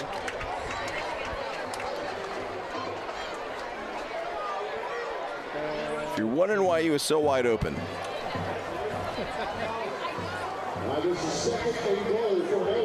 2nd and goal from the 17-yard line. Move it back 15 yards. Huge play. Lancers got to take advantage of that penalty and taking the TD off the board here defensively. Going empty. They're going empty backfield. E-step throws the slant to Walpole. Oh, I'm sorry, that's Ruth. Down to the 10-yard line. It'll be 3rd and goal from the 10. We've got the clock.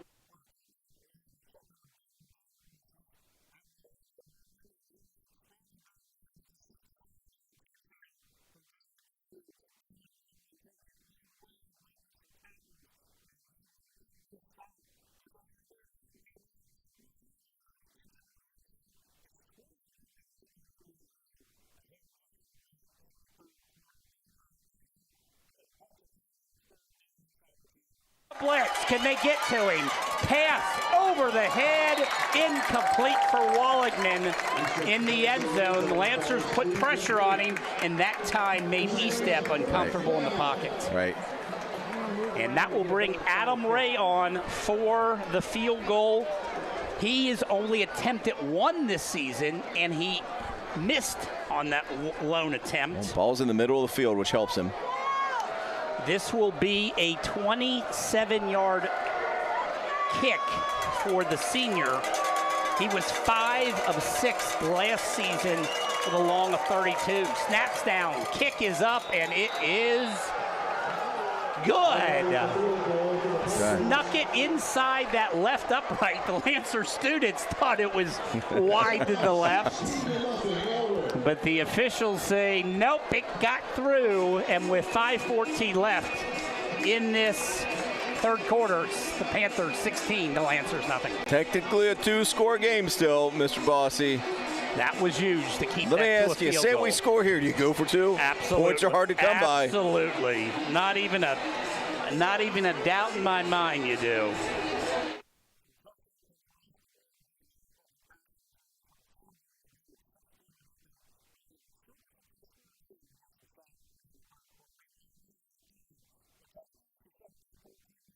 The Ryder hooks, and he will get upfield. He is down the line, and he is gone on the first play of the half. The Hawks have a touchdown with Ryder hooks, and they are now up 10 points, assuming that the extra point is made. Yeah. Following the extra point, we will see exactly what I was talking about in the first half. At the end, Hamilton called their 3 timeouts. I think all 3 defensively. I'm pretty sure we did not see a single offensive timeout by Hamilton. Obviously, very bad. Hurt their chances of scoring at the end. If they had 3 timeouts there, they might have scored there. They had a good run or 2. Maybe they score. Maybe now they're not down 2 scores. And the kick is good, of course. Kick is good. 10-point lead now for the Hawks. And that was a big-time touchdown there. Ryder hooks just broke.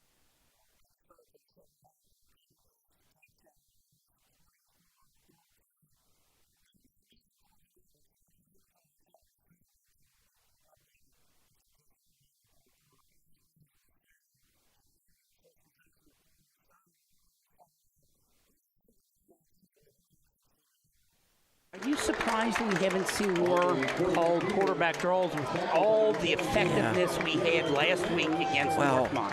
Part of it is it's such a physical team, and it's week 4. We got Moeller in 2 weeks, a physical game next week. We can't run our quarterback to death, Jeff. Yeah, but they barely ran him at all. Uh-oh, fumbled snap. Malone picks it up. Great job, Dave Malone. He's going to fall forward for a gain of 7. And the difference is with our running backs, we can hand the ball off to 2 dudes that can flat out get it done, right? So Avi's that wrinkle, okay, but he's not who you're going to have run the ball 20 times a game because we got to protect him. I like this. Lancers going fast. Elder wasn't set up at all. Complete, and that's Stepinski for a first down on that far sideline. Nice job, Drew Dipzinski. We got a penalty flag late. Let's see what that's about. Might be a face mask on them. I think at the end of that tackle, Drew got a little hand on the face. Let's see what they call here. Was there a flag? It happened on the flag is in between the kids on the sideline. Yeah, that's probably why I didn't see it. And I tell you, Martin, a good call there because I didn't see that at all. Yeah. The flag got thrown because he was tackled out of bounds, so when he threw the flag, it landed among the players on the sideline. Lancers are now into That's Elder. just Drew Dipzinski fighting for every yard, and that they finished that tackle with the hand on the face and spinning him out of bounds. 15 yards. Lancers are in Panther territory at the 42. First and 10. And I tell you what, Martin, Elder, now that the Lancers went quick on that play, Elder was not set up. They were still looking at the sideline for the call. I like that the Lancers sped it up and Elder wasn't ready for it. Here's Avi up the middle. With the 4 receivers to the left, 1 to the right, he takes it up the middle, and it's a gain of 4. 4 or 5 yards on first down is a good thing. Second and medium. You got a lot of plays you can call in second and medium, Jeff. Yeah, your same formation. We haven't seen much. We haven't seen the Lancers target Hunter Ogden much. Just 1 catch tonight for the Lancer tight ends. We're going to have Nasir Salam. Gets around the corner. Sear showed some wheels. Look at him still on his feet. You ran, thought he was down the ground. He turned around, and Salam was still fighting forward down to the 25-yard line. First and 10, Lancers. Boy, he accelerated right when he got that corner. He really showed some burst. That was fantastic. It's going to be procedure on the Lancers. Just go down, Avi. Did they go a little bit too quick on that? Yeah, I don't think our line was set. And I don't think Elder was ready. You are correct. That is the call, and I think Elder will probably decline that because it was a 2 or 3 yard loss on the play. I would expect them to decline the penalty. And we just got our offensive linemen were talking to each other, and they weren't set for a second. You gotta like let your team get set for a second before you snap the ball. And they did. Coach Ramsey declined that penalty, and so it'll be a 2-yard loss. And it'll bring up 2nd and 12. But I tell you what, this has really gotten into Elder's head defensively, Martin, with this quick tempo that the Lancers are snapping the ball. They've caught Elder off guard and not ready to go a couple times defensively. And 4-by-1, 4 receivers out wide with 3 defensive backs over there. Carter running for his life, fires into a crowd. The ball's deflected, incomplete. Who are you throwing that to, bud? Woo! He got away with that one. Yeah. There were 3 Panthers in that area and only 1 LaSalle receiver, and I'm not sure how.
Is what they're calling. Now it was blocking the back. Oh, gotcha. My bad. Pick one. Boy. Putting behind the sticks. It's going to be 3rd and 20. Boy, you know, the fumble, Nasir Salam scoops it up, makes a positive play. If we would have had time to throw, Hunter Ogden was wide open down the seam. He just couldn't get it to him. Well, you know, our Dugan was just on him like stink on you know what. Yeah, he didn't get the chance to look downfield. Right. And got to get better protection for Javier Carter. Avi rolls to his left, stops, fires back. He gets pushed out of the way. It's intercepted. There's no call. The Lancer sideline. This crowd is going bananas. Can't believe there was no pass interference called. This crowd is going nuts. Kidding me? This crowd is going nuts on the LaSalle side. Coach McLaughlin can't believe it. Is the Pinsky was the intended receiver was simply shoved out of the way. Coach Pat is giving those refs an earful right now. I couldn't even tell who I didn't see who intercepted on the Elder side, but I was waiting for the flag. These officials have, for the most part have been good tonight, but they've made a few calls in crunch time, in critical situations. They've gone against Lancers, and in this case, a non-call. Wow. Interception by the Panthers. We'll try to figure out who that was. 13-yard line. Giving it to him on the long field is the only positive thing that comes out of it. It's almost as good as a punt. You weren't looking to punt on that drive. Right. Just looking for the positive, Jeff. Aiden Sullivan, the Panther safety, will get credit with that interception. Wow. Things just have not gone the Lancers' way tonight, Martin. The balls have not been bouncing our way for sure. And they're not getting the whistles. Nope. And the Lancers are trailing 16-0, and we're at 2:20 left in this third quarter. Becker again. Boy, how do he stay on his feet? And he's going to be brought Great down. Tackle. Boy, there for a second, I thought I saw the ball pop out. Pretty good tackle at the end of that. I didn't get a number who that was, but I like the physical nature of that. And boy, I tell you, I didn't either. But it'll be 3rd and 4. 3rd and 4. Big play here. Let's get the ball back, Jeff. We need a negative.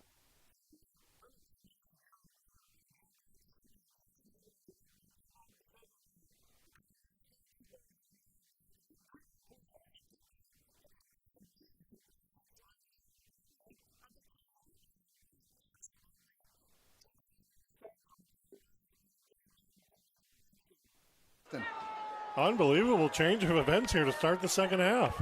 We're going to hand the ball to the third guy through in the eye. Looks like he's not going to make it. Looks like he went backwards. Ball's now outside the 1 yard line, although it looks like might be a couple of Lakota West players injured. So back to that kick. That's a live ball. It was a live ball. I thought the ball never went out of bounds. It just sat there on the 2 yard line. I thought the West guy touched it while out of bounds, but it appears it did not. So number 33 for Lakota West is down on the field. That's Andrew Fryer. He's made several plays from his linebacker position tonight. That's not a good thing for Lakota West. Ball is back to the 2 yard line, so I guess that's the silver lining is West did stop that under center triple I run on first down. So I don't know, did the Princeton player just pick it up and go to, like, Princeton player could have picked it up. Can he advance it forward? So in that case, they cannot advance it. Take a look at number 33 here. He kind of just gets flipped over. Yeah, somebody came underneath him there, one of the pulling players. Yeah, got undercut, and he's coming off under his own power with a little help, but hopefully we'll see him back in the game. So what a mistake for Lakota West. Princeton leading 12-3, kicking off to start the second half. So think about this. They ended the half stopping West at the goal line, and then they take over at the 1 or 2 yard line, going back the other direction, under center again. The quarterback's gonna try to keep it. Looks like Neal was the quarterback again. They did that same thing they did earlier, I guess just to get maybe a little better athlete than Barnes the ball. And he's tackled for another loss. It looks like they're back to the 3 yard line. And I'm looking, Brent, out in front of us here, and this West crowd is just stunned at what happened here. I think they're still trying to figure out why Princeton has the ball way down the field there. Well, the official didn't really give us any indication. Nobody seemed to know what happened. There's 33 coming back in the game. Here's that play again here. Great job. You're going to see several Lakota West players back there. So Princeton going under center again. 3 backs in the backfield. Quarterback's rolling to the right. He's going to try to throw. He's got a receiver open. He's tackled for he's still at the 3. There's a penalty there. I think it may have been an ineligible guy downfield. We'll see what happened. Looked like some of the blockers were past where the receiver was. Looks like that's the signal. Yep, legal man downfield. We did see Andrew Fryer come back in on So defense. What do you do? There, it's 4th and goal from the 3, or you got a kicker who hasn't had an extra point yet. Or do you yet. push him back? So we'll see what West does here. Do you decline that penalty or do you push him back? I feel like you decline the penalty and make Princeton kick a field goal, which they've proved they can't do yet. They haven't been able to do yet. So it will be 4th down. Now, it looked like the official picked up the flag, but doesn't matter. I think, like we've commented, we think West should have declined it anyway. It's going to be 4th and goal from the 3 yard line. See if they bring out their I mean, you have to, right? Kicker. You need the points. And no, they're lining up to go for it. I mean, you've gone backwards 3 plays in a row. They got Barnes back in at quarterback. Barnes throws. Incomplete. Just not even close. Right. So it's actually what we thought it was going to be. We thought it was right, maybe that Lakota West would start on their own 3 yard line first down. It's just a minute and 41 seconds later. A great defensive stand, though. Let's be honest.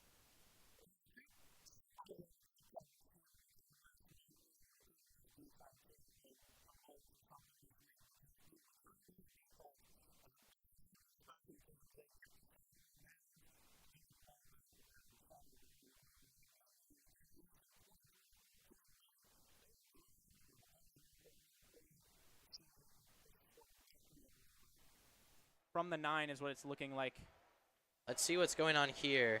Looks like there could be a penalty seen by a ref. I did not see a flag, but let's see. Yes, there was holding on that play. I did miss the flag on that, but it will now make it 1st and 20 instead. 2 holding penalties really hurting the offense here, but honestly, Lakota East feeling like we can do whatever we want. We'll get penalties. We'll lose 10 yards, and guess what? We're still converting.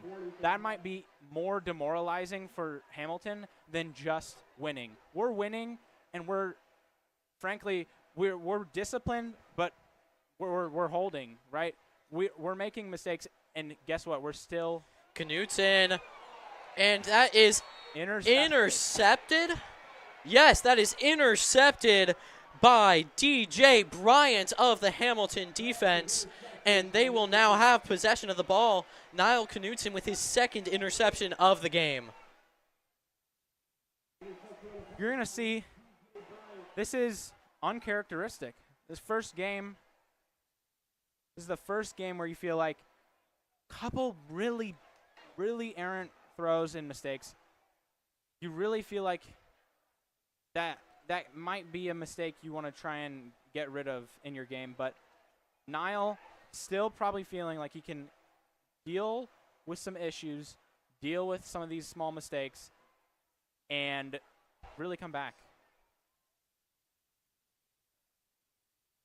This defense, however, now in a great position to make a stop. And Andre Bryant runs right up the middle, gets about 7 yards on that play. And it'll be 2nd and 2, the official ruling on that one. And that was just another great play by Andre Bailey, Bryant. 8 yards. Andre Bailey.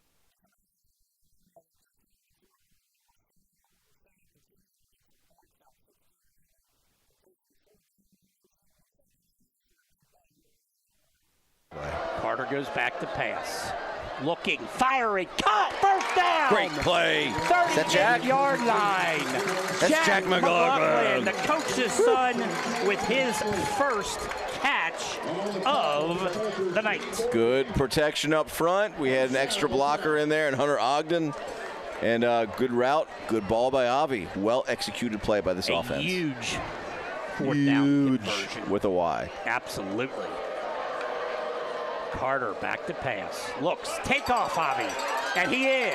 Got running room and will get near a first down. He's chased out of bounds by the Panthers.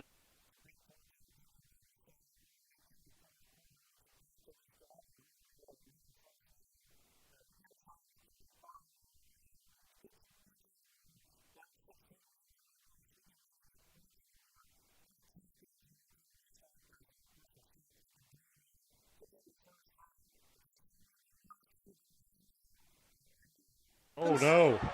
Dropped it. Great recovery. Wow. And it hit the Princeton player. You can't advance it. It's a muff. The West player is going on. You can't do it. Holy cow. The Princeton player threw his helmet. A flag over there. So we'll back, Phil. It appeared to hit the Princeton player, which is a muff by rule, which cannot be advanced by the kicking team. But if that happened, Lakota West gets it where they picked up the ball. Plus 15 yards. On the far side, we see a flag, and I saw a Princeton helmet flying with no Lakota West players around. See if we can see that right again. Here, there's Neal, who went right off his hands. So West ball, 39-yard line. And now we see what the penalty is. 39 plus 15. I like the enthusiasm from the West crowd, but it is not. Yeah, right? So we've got a personal foul on Lakota West. So perhaps the Lakota West player pulled the Princeton player's helmet off? Let's see what happened there. So what it means is it's Lakota West ball, their own first down on their own 25-yard line. Yeah, where are we going here? What this game has been filled with odd plays. So, again, 8:24 to go. Lakota West, 1st and 10 from their own 25.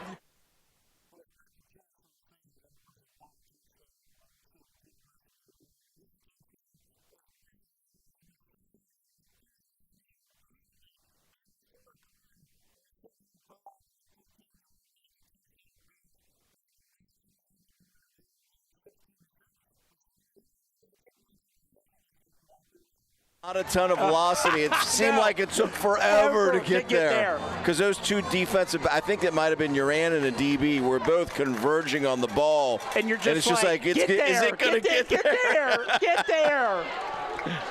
Big play, 2-point play right here. This will keep it a one-score game if the we Lancers convert. can convert it 16-6. Look at how far out our wide receivers are spread. Boy, talk about trying to get them out of the box. I'm sure this is a... We choose to have it on the left hash. So does that mean Avi's rolling to the right? Salam comes back to the backfield. Carter keeps it, and he is in! Yes! The 2-point conversion is good! And with 9:50 to play, we got a new ball game. Time for a stop here. Let's put it on your defense's back. Elder 16, LaSalle 8. And Martin, as always, when these two teams get together, it's always close. You don't know. Always close. You don't know what's going to happen. Scores don't matter. When LaSalle plays Elder, there's so much cross-pollination between these two communities, right? There really is. It's like Civil War sometimes. And, of course, there...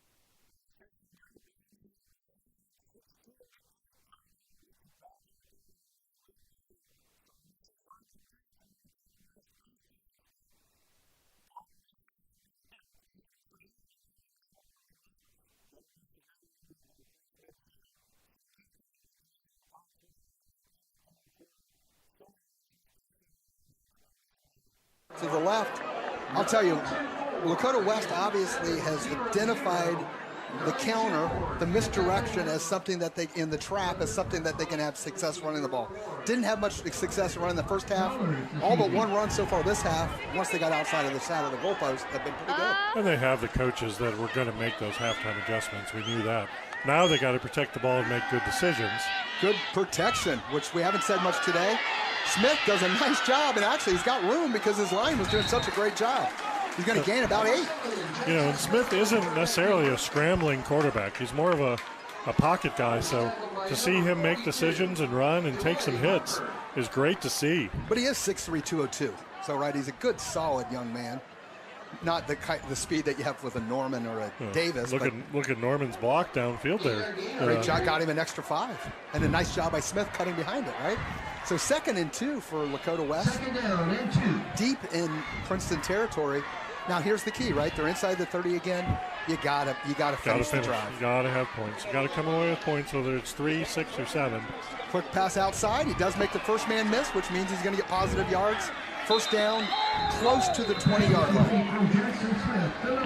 You know, what'll be interesting is to see if the Princeton defense can adjust to this change from the Lakota West offense. They can't, because if Princeton does the same thing they were doing earlier, just penetrating, it's not going to work against these types of play calls. Yeah, and West is clearly running away from Terrence Jones, who made 90% of the tackles in the first half, it seemed. So great adjustments. And I'll say adjustments. I'm assuming they were running the right stuff, what they wanted to run in the first half. It didn't work. But it's definitely working so far here. 1st and 10, just inside the 20-yard line. Norman going out in motion. You're going to throw the ball deep. Got him open. Good defense. Ball was underthrown a bit or in a position where he gave him a chance to catch it. But yeah, number 2.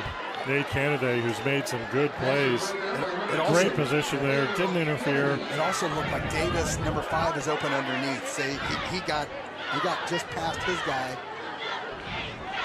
So there we have it, 2nd. And now West has done this 2 times before. They got a first down inside, 30 and the 25, and then they went to the end zone. They went twice in a row. And got off and got behind the chains a little bit. Let's see what they can do this time around to change that. Here, 2nd down. So in the first half, this is where they would try to go deep again. See if they do something a little different. Davis in motion. Smith back to pass. A lot of pressure. A nice call. It's a screen if he can cut back inside. Great defensive play. The Princeton player cut underneath that. I think if he doesn't make the tackle, they have a chance to get at least 5. See it again. There's Jones coming on the outside. See what happens here. Yeah. Got an undercut there, and most of the Princeton guys, Kennedy was in the right spot, who made the initial hit, and then the other 2.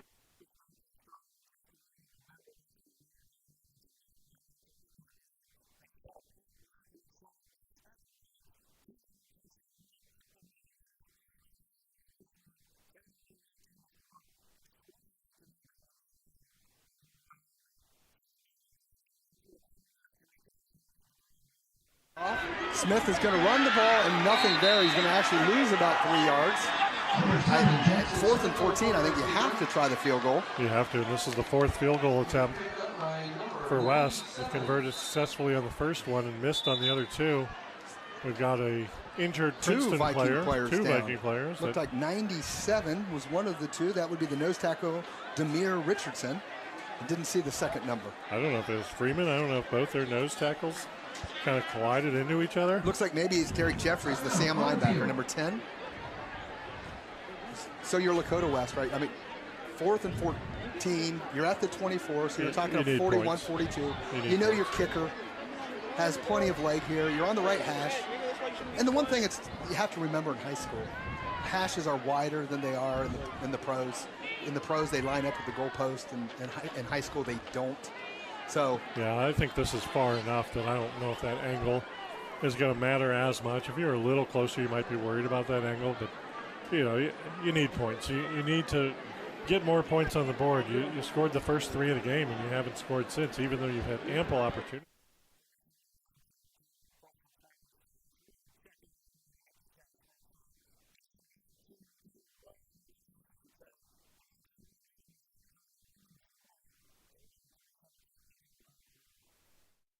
You have in there on downs where Ryder's taking a break. And pick by a D lineman.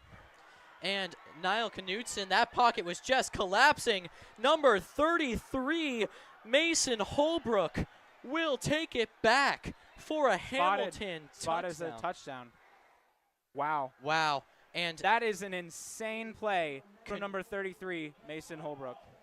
Knutson, his pocket was just collapsing. He was just trying to get it out. He saw there's a flag Carter on the Jones. Flag after the play. That might push back the kick. But yeah, he tried to get it to Carter Jones. He just completely missed that. O-line immediately collapsed. There was I will say, third interception for Niall. That is I think you'd say that's not entirely on him, but I think you can't keep doing that. Yeah, I gotta respect.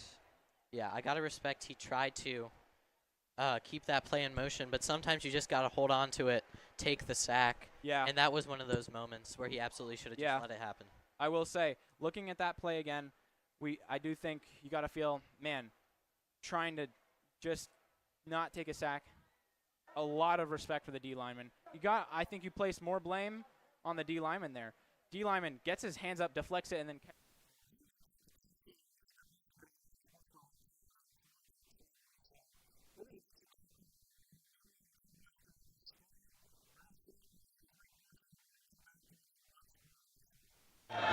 there's the snap, the kick blocked again, came right off the outside. Boy, whoever picks this up, the place it could go. They do pick it up. He's advancing, and he's in the Lakota West territory. Still on his feet. 30, 20.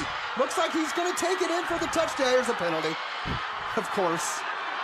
But it should be Princeton ball, 1st and 10 at about their own 25-yard line. Yeah, number 2, Kennedy again, who's always in the right spot. Picked that ball up. I don't know who Kennedy was the one that blocked it. Got up off the dive after the one who blocked the ball. Was it him or was it 8 Wells that got the block? I think it may have been 8 Wells who blocked it and 2 Kennedy up and ran it. And so we'll see where they spot it. Might be closer to the 30-yard line.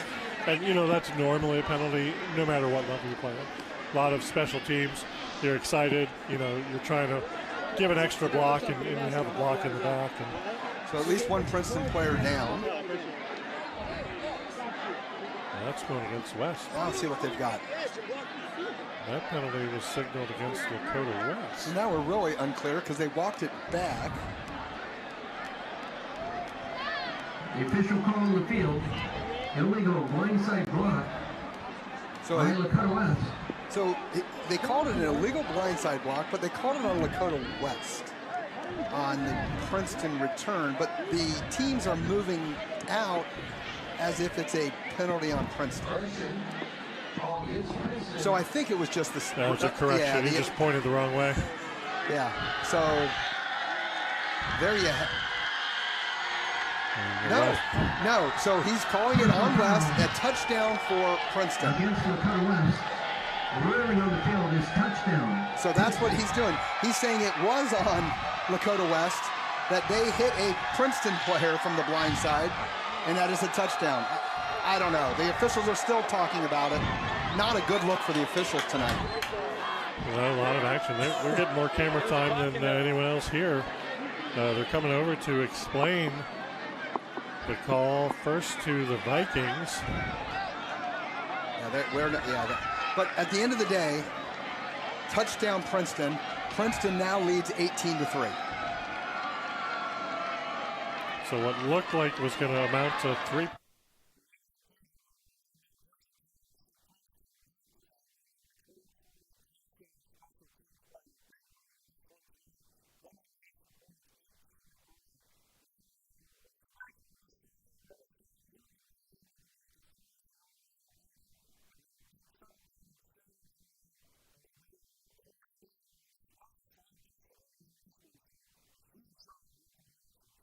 Get 7 yards. Lancers need the 31-yard line for a first down. 4:48 to go in the game, folks. Carter back to pass. Fires, it's deflected, incomplete. Is this 4-down territory? I think it was Derek Uran that got his hands on the pass. Absolutely it is, Martin. You can't take the chance giving that back to them down 8. 4:44 to play. Lancers this season are 4 of 6 on fourth down conversions. The Elder Panthers have allowed in 7 attempts, opponents have converted, or I'm sorry, 8 attempts if you count tonight. Opponents have converted 5 of the 8. Somebody moved. I don't know what happened. There's a penalty flag. Well, they moved and they stood up at the line. You know, the old Dallas Cowboys stand up. I guess the rule in high school is that if the offensive lineman's hand is on the ground, it has to stay on the ground. You can't lift it back up, and I think that's what we did. The ref is saying that's what happened. Okay. Our guy just stood up, but if the offensive lineman's hand is on the ground in a 3-point stance, you can't lift it up from that point on. Yeah, and remember, we saw them do that a lot last year, and it kind of reminds you of the old Dallas Cowboys offensive line doing that. Yeah. Huge 4th down, 4th and 12 for the Lancers. Avi back to pass, looks, fires, incomplete. Threw it behind his intended receiver. Okay, not the play of the game. There's still 4:38 to go. He was looking for Jack McLaughlin. We're going to give it to him at almost midfield with 4:38 to go in the fourth quarter. Down 1 score and a 2-point conversion.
Some personal fouls as well, I'm sure. So here's an interesting decision by the Princeton coaching staff. Obviously, you could pin West back and have him start at the 20. I guess the thought process is you're already kicking from the 45. They were probably going to run it back to the 35 anyways. So you might as well try an onside and get the ball. Sure. So we know there's an illegal touching. And we know there was a flag significantly after the play. Which has to be unsportsmanlike again, some kind of bickering or fighting. And the officials, they seem to be unsure again. The group of them sits there again. So that's kick-catch interference, they're calling that he didn't give West a chance to catch the ball. Yep. And then what else do we have? And then their dead ball. Dead ball, personal foul, Princeton. So it'll be Lakota West first down and good field 50. position. So Princeton kicked off from their 45. Nobody ran the ball back, and yet they're going to have the ball at the 50. 5 yards behind.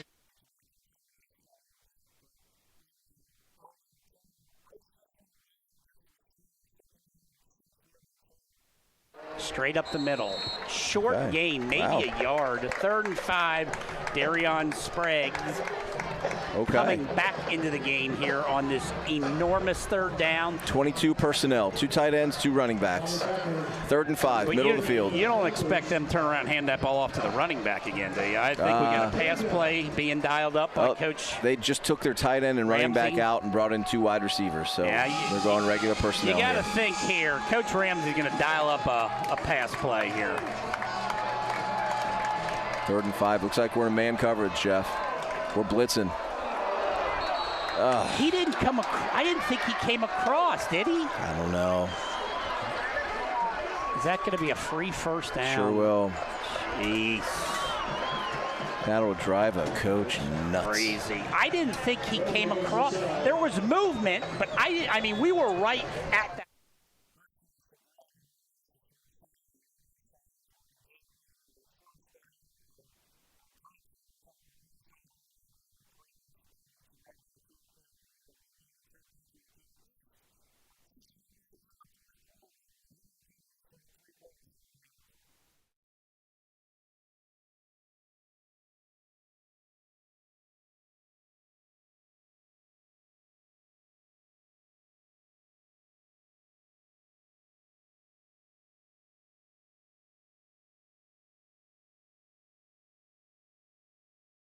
Lined up, Knutson, quick pass over to Carter Jones. He's cutting upfield, and he will have a Lakota East touchdown. Carter, absolutely, without a doubt. Listen, when Hamilton saw the fake, when they see that and they take away the defenders, it's a 3-on-3, 2 blockers. They pick up their blocks. You don't want to, it's very often where blockers don't get credit. Getting those blocks is important because Carter Jones easily able to outrun them after some blocks are picked up. Carter Jones, playmaker in space. And we see those quick passes, those slant routes work out yet again for East as it has all season. Fitzstevens, kick is up and good for the extra point. Yes. He is perfect today. Only missed 1 kick in total this entire season so far. You gotta feel Hamilton down 10, 4th quarter. Now, early 4th quarter, basically they don't really feel as much pressure. You start that clock starts.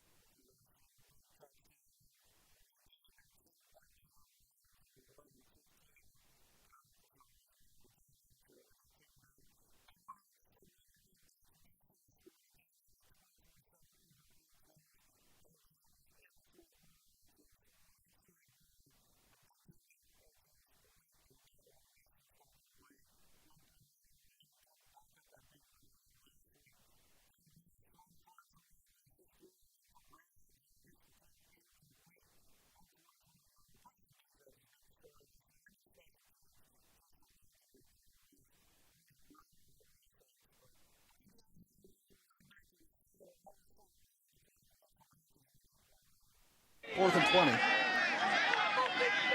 Now, Again, good pressure by the up front lineman of Princeton, getting a hand up in the face of Smith. Up 3 scores. Right, they're teeing off now. Here we go. Kofi back to punt from his own 50. From his own 50, from everybody's 50. Ball's going to go out of bounds inside the 10-yard line. Yeah, nice punt. Good bounce, good roll. You know, kind of an old school punt, right? Where you punt it actually with a coffin corner. These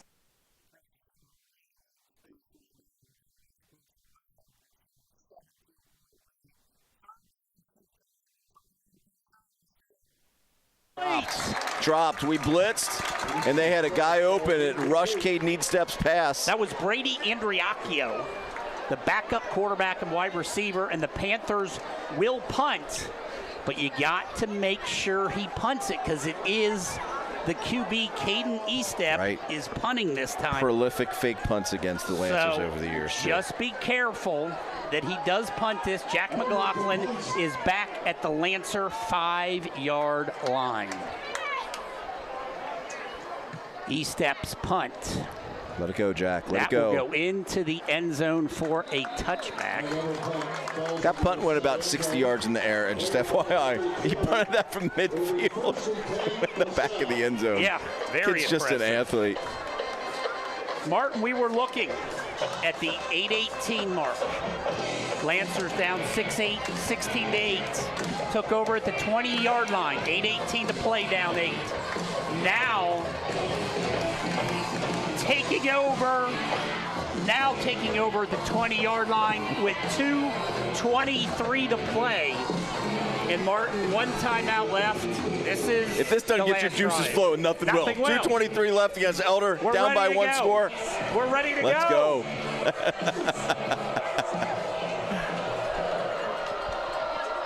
First and 10. I am your friend. Back, fires. Lester with a great catch. Wow. He went up, and what you want to talk about hand strength to go up and get that in the air. What a thrown to a spot where only he could get to it. Great Gate play. of 8, 2nd and 2. Clock running. Lancers with a timeout at their disposal. Carter fakes. He's running. He throws it up in the air. What are you doing? And it's caught for a first down. No. Who caught that over there? I don't know. Oh, that was Tyler Rowan. I don't know if you heard me say, what are you doing? I thought he was throwing it away, out of bounds. I thought he was too, and it was just jackpot. Thrown up for grabs, and thankfully Tyler Roby went up and caught it. Back to pass, Carter, looking, firing, oh, to run! Oh, man, you want to have that back so bad. I think he saw that safety coming and thought he was going to lay the wood, and he took his eye off the ball at the last second. And almost, I was like, could he have, if he sidesteps that safety? He was gone. Thank you. He was gone. Thank you. Wow. To the races gone. Boy, that's all right, here we go. 2nd and 10. 1:41 to go. We need a touchdown and a 2-point conversion to tie this game. 3 receivers to the near side. Carter looking. He's going to run with it. Boy, he's still on his feet. What a run by Javier Carter. Give him 8-9 yards. We're going to burn a timeout. I think we took that just to let Avi catch his breath. Minute and a half left. 1:30 to play. That shows the athleticism right there of Putting Javier on a Carter. show for this. Holy cow.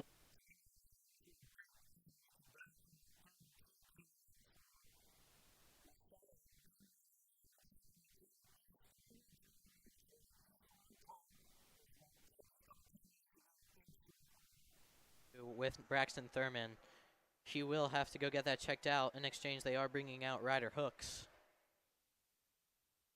Something coming undone with his equipment. Worried. Clock running again. Hamilton with the ball.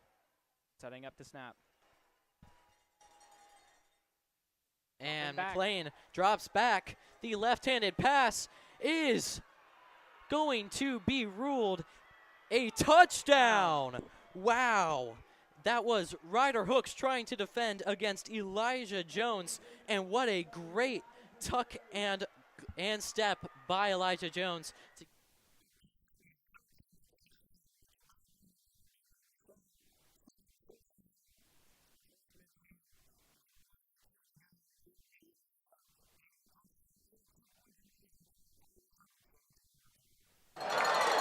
Carter will go back to pass. Here comes Uran. Late blitz by Uran.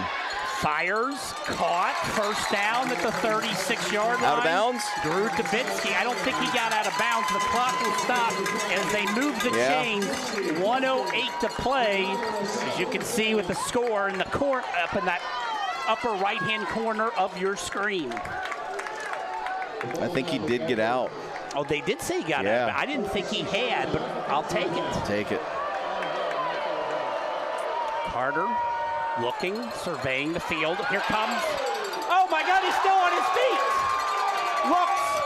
fires, throws it away. Wow. How did Avi just pulled the freaking play from Remember the Titans? How did Alex Sunshine. Dugan miss it? Didn't Sunshine do that in Remember the Titans? I think he did. Let's hope the kid's okay. Number 2, Alex Dugan still on the ground. Let's hope it's not an injury for him and he can hop up and run off. But boy, Avi Carter, what a presence of mind. What a presence of mind to be able to duck like that and to flip him off of you and then throw it out of bounds to stop the clock. How did he do that? Right. Athlete. I mean, it is. Yeah, that's the second WWE play we've seen. Avi Carter is just Dugan getting off the field plays. under his own power. Thank goodness. You'd hate to see one of their best players get hurt on a play. Have they been in week 4, but he really looked like he was hurt for a moment. Now, this is a weird time to ask this question, but have there been times they've been spying Carter? I would think. I mean, that was a late blitz. That linebacker who blitzed up the middle didn't start running towards him until after the ball was snapped and in the quarterback's hands, right? As it seems so like once they realized it was a pass, they went. It seems like a few times that Iran has been spying and then coming to try to cut down the running plays. We're going to get a timeout taken by Elder. I think probably the confusion could have been because of Alex Dugan. They only had 10. They only had 10 on the field. Probably nobody replaced the 6, Panther 7, 8, linebacker. 9. Oh, maybe they had 11. I was counting, but they may have only had 10. That will leave Elder with 1 timeout left. The Lancers are out of timeouts. 58 seconds left. Derek.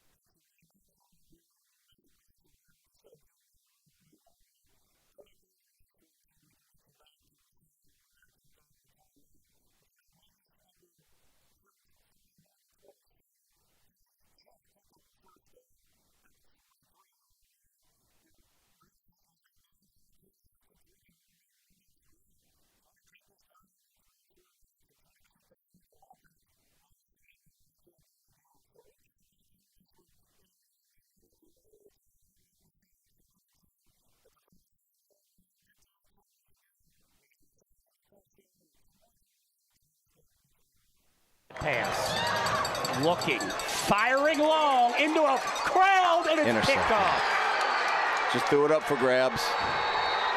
Just threw it up for grabs on a 50-50 ball. We sent everybody deep. Took a shot, didn't work out. Jared Lammers picked it off. He came off his man. He came from the safety position and slid over. Yeah, I mean, when the ball's in the air, you play the ball, you go get it, right? And great effort by this Lancer team. Avi Carter, you got nothing to be ashamed of. Great game, son. Kind of hung that pass a little bit too high and threw it into the crowd, but is the design of the play, do you have too many receivers too close to each other? You I mean, when you're going 3 by 1 and they're all running fades, once you go to the middle, once you go up the seam, once you go up the sideline. But it seemed like they were awful close to each other on that pass play. We see them take a knee. We can't stop the clock, so they're just going to take a knee and get in victory formation from here, folks. Congratulations to Elder on the W. We wish you best.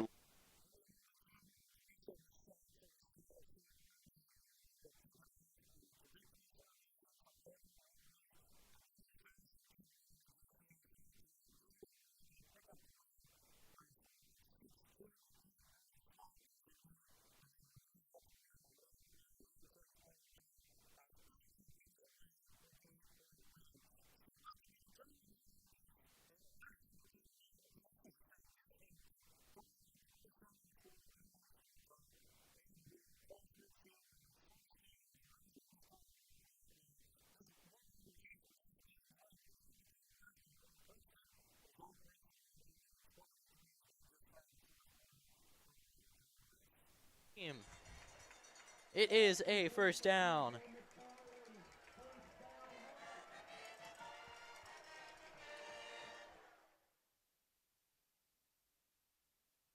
What a play there from Lakota East.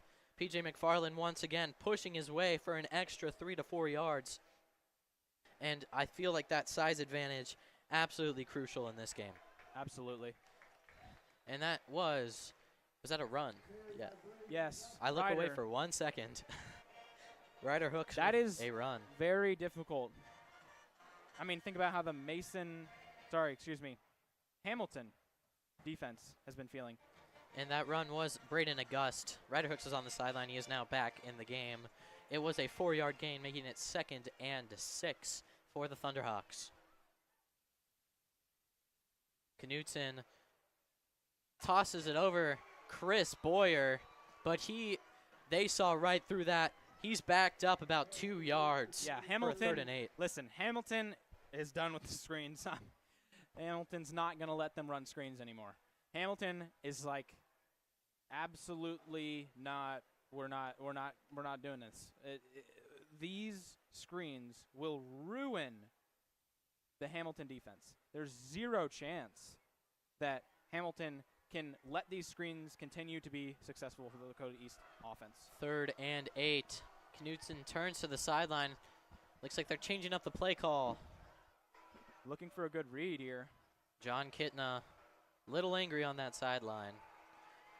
Pocket collapses, and Nile just spikes it into the ground. Nile dirted that, maybe learning from mistakes earlier, trying to force ball if he was downfield. A couple feet more, that could have been ruled intentional grounding.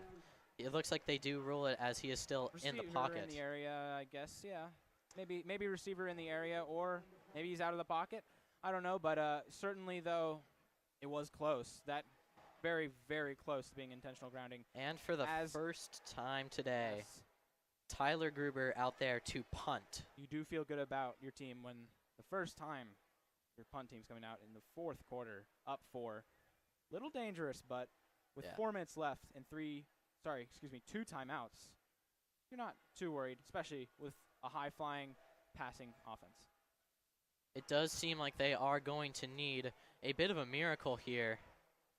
It bounces and is downed by Chris Boyer, down around the Hamilton 10-yard line, just a little past it. Listen, Hamilton has one option to win this game, and they know it. And I think anyone out here who doesn't know it probably hasn't really watched the game. Listen, Hamilton is going to try and run the clock, take it down, tick, tick, tick, tick, tick. Take it down, run the ball. They have a lot of yards to do so, and when they get down, they want to score with very little time left, give Lakota East no chance to respond. This is a dangerous situation, and we need a big stand here from this Lakota East defense. The snap, it is a run from Andre Bailey. He will get close to the first down. Looks like 8 yards. That's correct. 2nd and 2 now. And yeah, they're wasting no time here trying to get downfield. McLean with the snap. Another handoff to Andre Bailey. Let's see where they spot that. It is a first down for the Thunder, for the Big Blue. Looks like the Hamilton offense may be a little worried. Hey, listen, we want to get it, and we're going to try and get it. But if we don't get it, we don't want to have no time. So I do think that is a very good idea. I think it's a good secondary option here to try and keep a little bit of time for themselves. I want to take you back to 2 weeks ago. This defense made many incredible stands against the Highlanders. Let's see what they can do here. A broken up pass by Braxton Thurman, the intended receiver being Elijah Jones. Never a doubt that was going to be broken up. I mean, Braxton Thurman breaks up passes. And one of the most important things, though, there is absolutely no, that's not a deflection. That's a forced incompletion. These DBs can force incompletions. And another run with Andre Bailey. He's trying to cut his way up, and he will be brought down for a huge 3rd down that could define this game. 3rd and about 8.5 maybe, around 8 or 9 yards, somewhere around there. Listen, the reason that didn't look as good is because it wasn't as good. Andre Bailey needs to run downfield. Trying to go across the field, that is not what he should be doing. This home crowd getting loud. Very loud over here. The student section doing their iconic money down for every 3rd and 4th down. Making a lot of noise, trying to disrupt this play. And it's a fake run.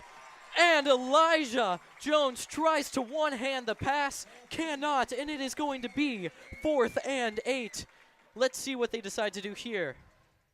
Yep, Cole Miranda, really good.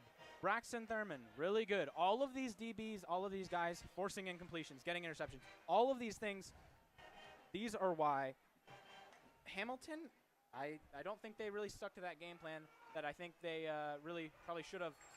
Trying to run And on this team. They lined up the offense at first, but without taking a timeout, they are switching to the punt team. Still 20 seconds on the game clock. Game clock sitting where it is, incomplete pass, maybe helping them with their clock struggles. And there's a timeout called by Hamilton. They have 1 remaining. And let's take a look at that. That was kind of confusing. I'm going to be honest with you. They had the offense lined up for the first 15 seconds, you know what? then run out the punt team. I think they didn't like the look. I think they saw a look. They didn't like it. And otherwise, because if there was any other reason and you just wasted a timeout, that's not good. Because, listen, that didn't stop the clock. The clock wasn't running. That was an incomplete.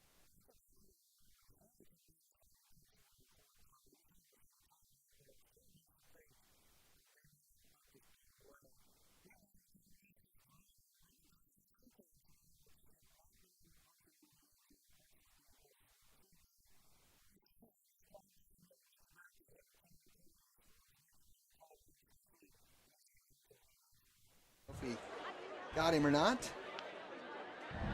Coach Bolden not real happy with how things are going, and I understand why.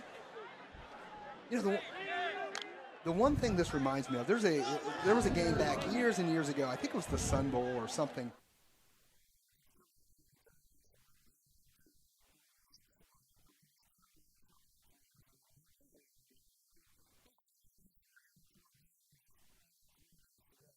Backfield, Andre Bailey by his side. He does the motion.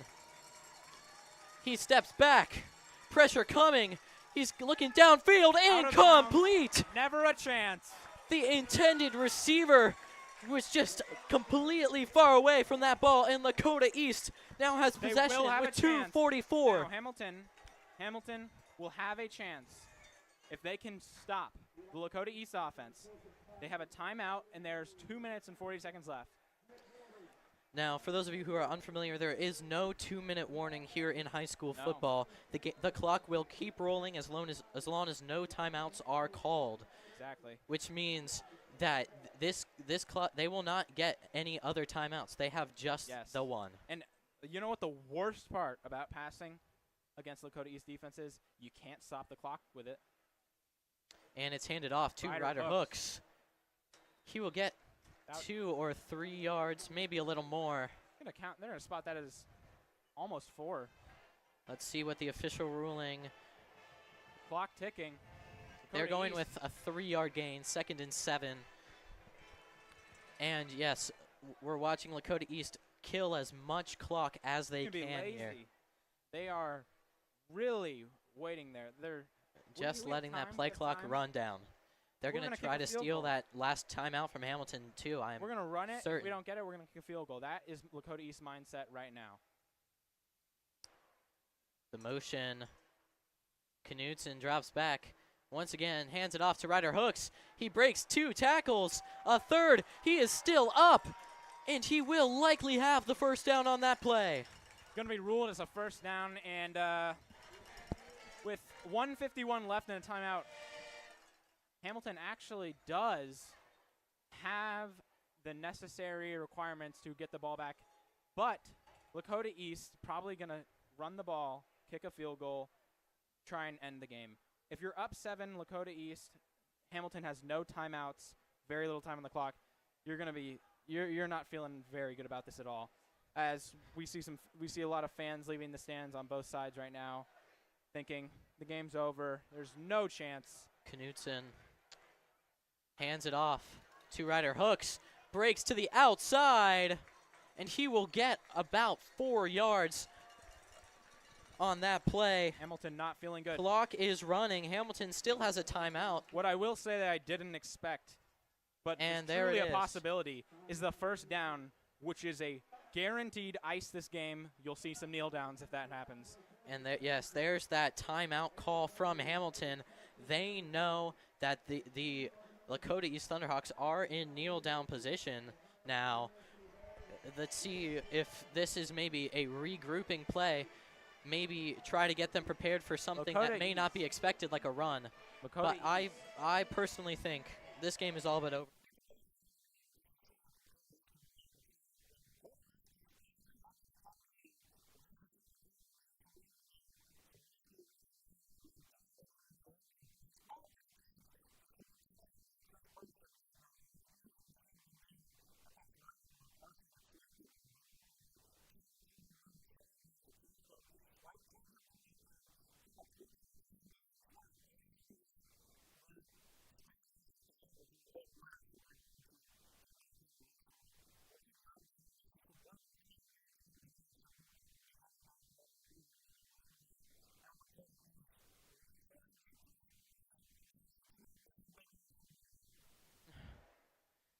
He will move we're back. likely going to run down the clock. Only about 1 or 2 yards. Now Scoreboard not even updating. There it is.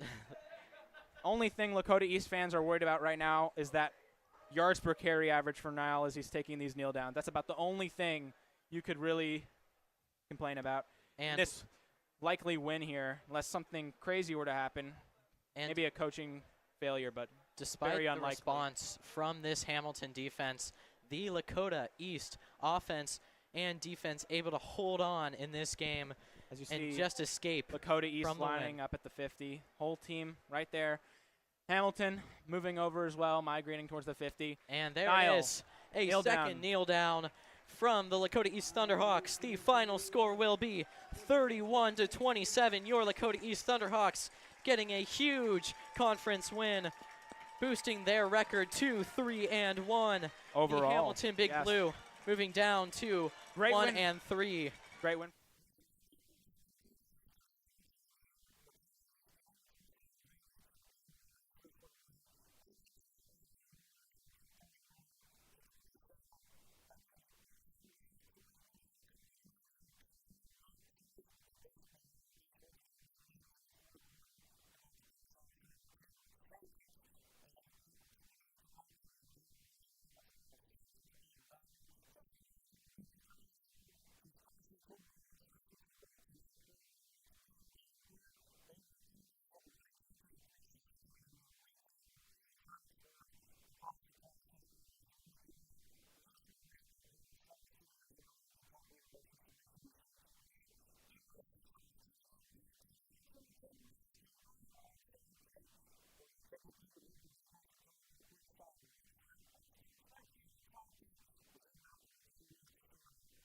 Even if you give Princeton a long field and a short field, you still need to stop them in three downs or have a defensive turnover. You got to get the ball back. And you do have 3 timeouts. That can help you with 1 possession, but they need 2 possessions. So apparently a penalty on Princeton was applied to the kickoff. Now, Lakota West will be kicking from the 50-yard line, it appears. I don't know if we've had 2 kickoffs from the same yard line in this game. So here they go.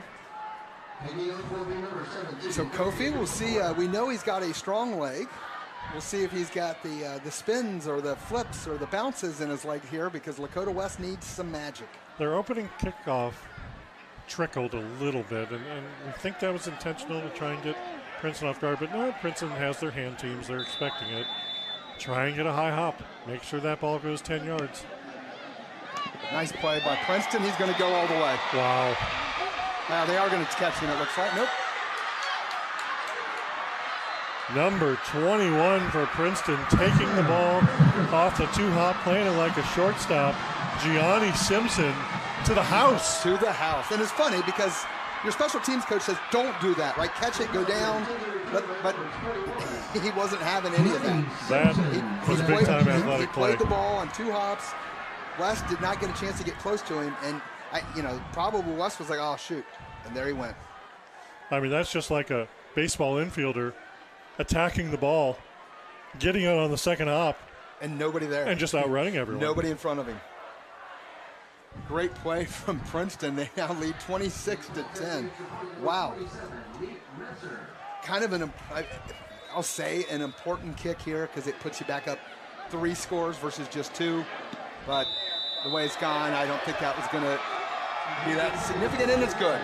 So with 6:13 to go here from Lakota West, Princeton 27, Lakota West 10. Let's talk about the Princeton special teams. What started out as 2 missed extra points, disaster in the special teams film room tomorrow, now turned into a blocked field goal for a score, and an onside kick return for a score. And another blocked field goal. Two blocks, one for a touch. 2 special teams touchdowns. Yeah. And 2 big-time blocked field goals. You know, if they don't block those West field goals, and it's 12-9 or 12-6, right? West plays it a little differently. It's a different game. So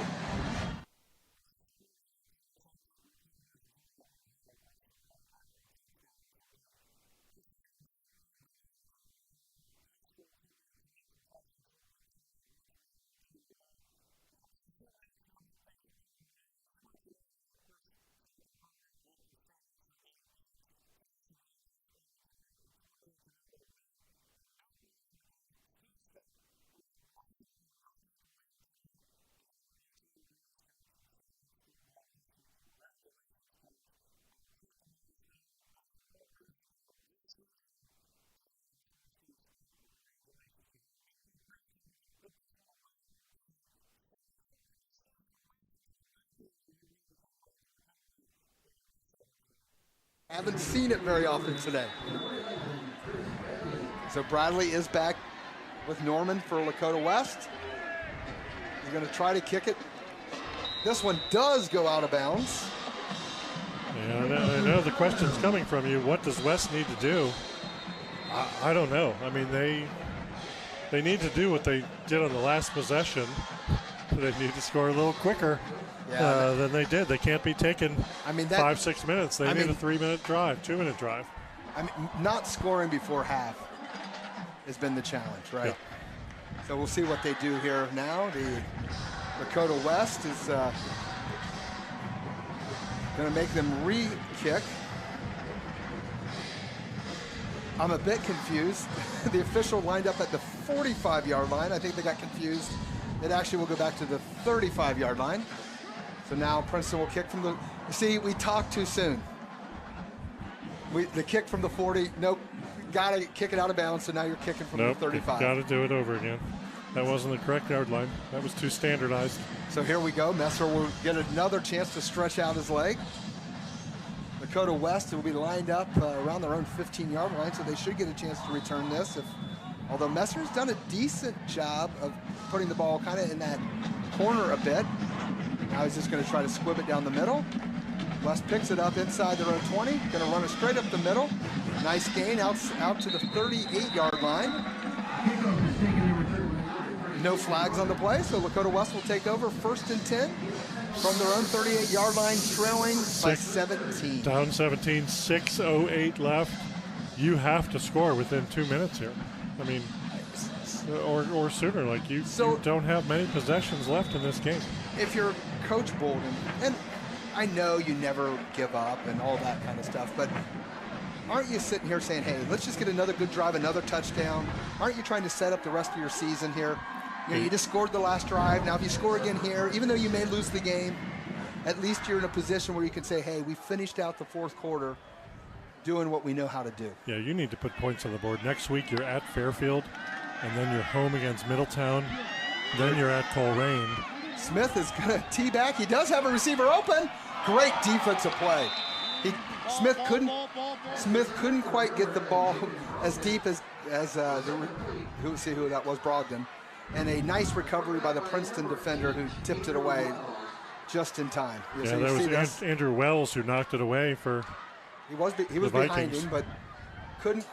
Just a good recovery. And Wells tipped it up over the head of the receiver, but nice recovery by the corner because it did get beat, like you said. 2nd and 10 for Lakota West from their own 38-yard line.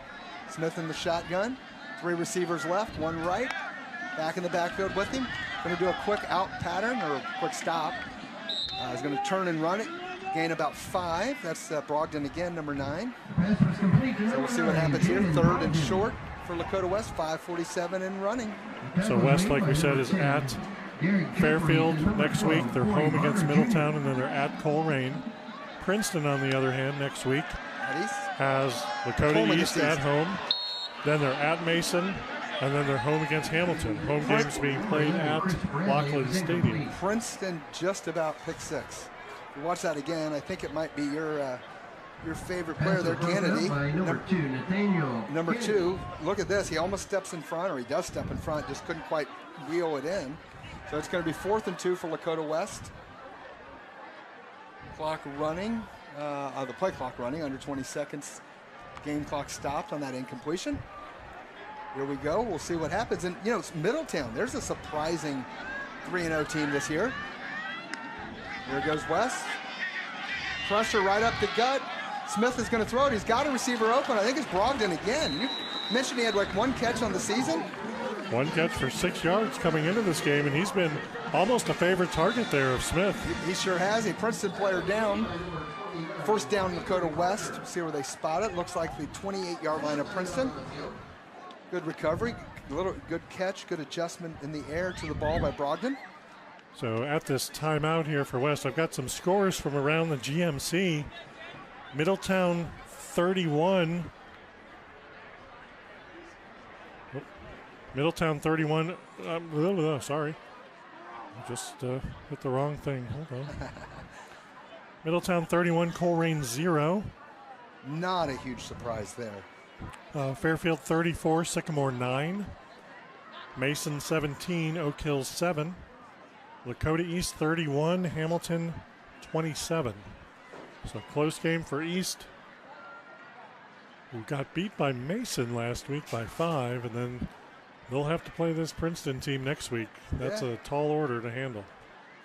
It is. I mean, again, Princeton with the virtue of the special teams and some strong defense when they needed it has overcome a lot of adversity tonight to be still up 3 scores on Lakota West. 5:26 to go. I'll tell you what, I underestimated their defense. I just assumed Sycamore's down a little bit and Hamilton's down a little bit, and they beat them pretty easily. But to hold West to 10 or 3 for the most of the game, very impressive. Now West trying to add to that 10 on this drive. Going to throw it deep again. There's a couple receivers out there. No incomplete pass. Another 2 more penalty flags on the play. There was 1 real time, and then I think 1 after the fact. So I'm not sure what they. It is something else, right? The number of penalties that they've called tonight. Yeah. I don't know that I've ever seen, and I've watched a lot of football. I don't know that I've ever seen this many penalties on one team. Well, and we're not talking about false starts, right? Unsportsmanlike. Even holdings we're bizarre. not seeing. So, and Brent, when I looks like somebody gave an official a thumbs down. Is that what happened? Oh, the other player. So there you go. The thumbs down taunting play. Also 15. They throw an incomplete pass. You've 5 minutes to go. You're up 3 scores, and you're now allowed to advance at 15 yards or half the distance. And that's been an issue with Princeton for years. I mean, it's, I don't know. I read off those scores from the GMC, Brent. They're all done. Those are all final. I don't know if we're getting paid overtime tonight, but we still have 5 minutes, which could equate to hour and a half. Who knows with all these penalties? I don't know. And they ejected him. I don't know if that means that was his second, if that was because it was the second one or they're just tired of it.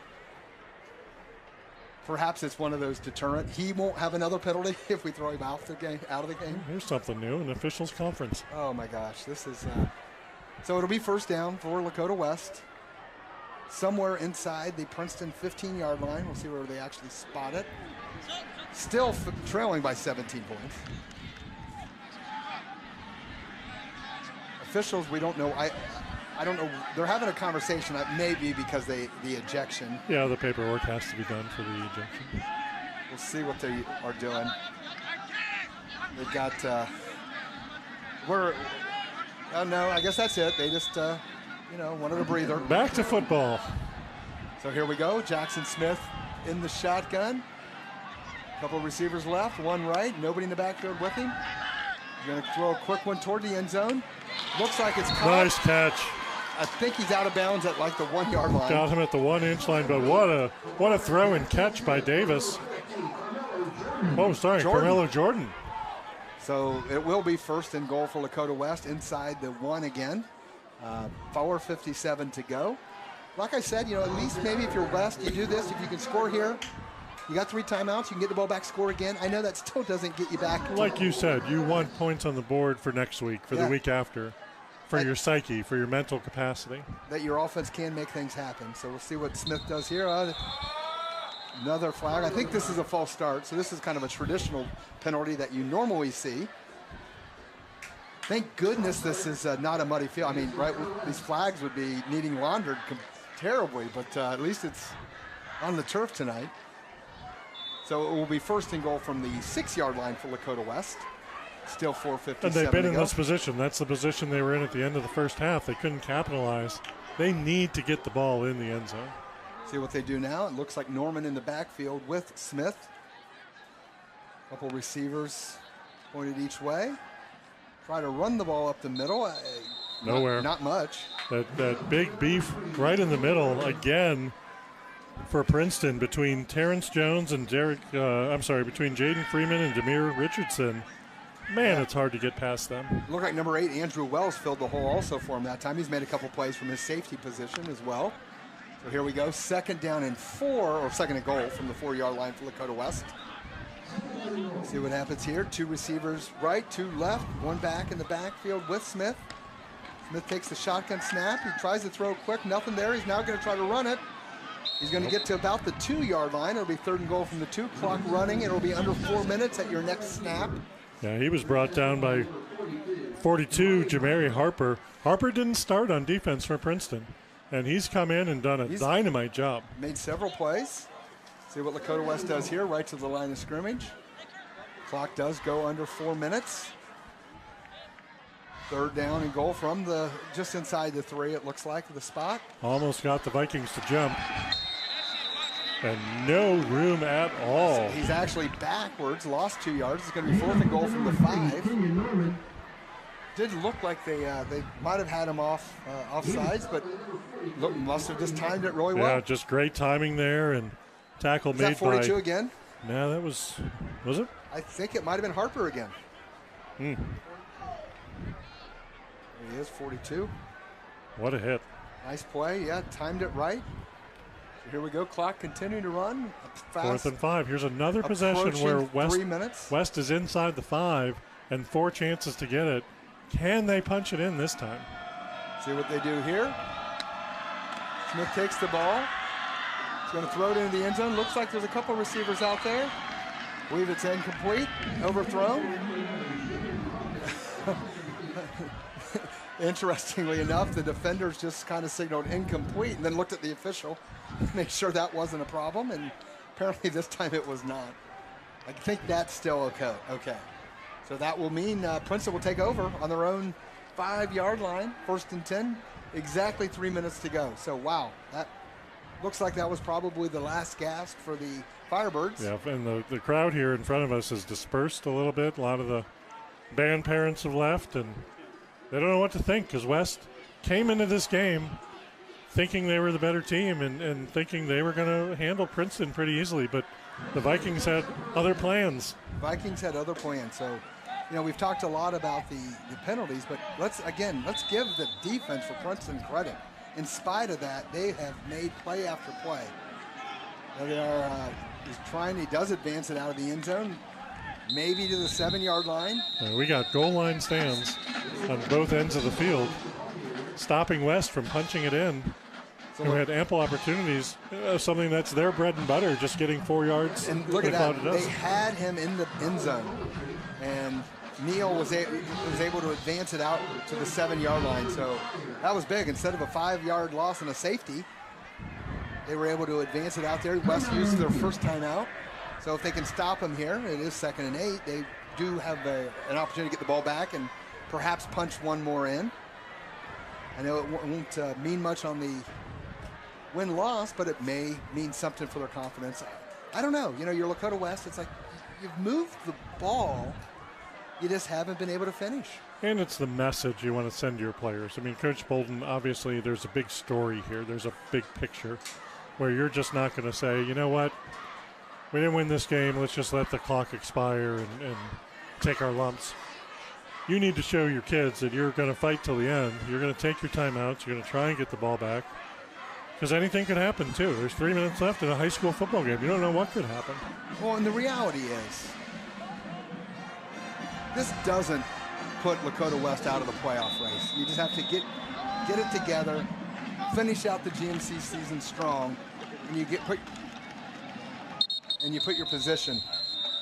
Now, on the other side of that, puts Princeton in a driver's seat for the GMC, maybe. You know, Middletown moving to 4-0. So I guess from that perspective, Middletown, it's just hard for me to think that Middletown is going to beat Lakota West and Princeton the way it's been the last 10-plus years. But they're going to be 4-0. They're going to be, actually, right, they're going to be the only undefeated team in the GMC after this week. Yeah, they'll be 3-0 in the GMC, 4-0 overall. East has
country on Route 50 and 275 in Lawrenceburg, Greater Cincinnati's fastest growing full-service dealer and the Tri-State's #1 Chevy lease dealer, all because your family believing in ours. From our family to yours, KelseyChev.com. Dan, and I really just want to quickly finish up the GCL South. Elder doubling up LaSalle. First loss of the season for the Lancers, but Elder moves to 4-0 behind the defense, right? And opportunistic football from their quarterback, Caden Estep, undefeated going into the GCL South play coming up here. Again, as they win against LaSalle, X and Moeller looming on the schedule, but the Elder Panthers are rolling big right now, undefeated through 4 games.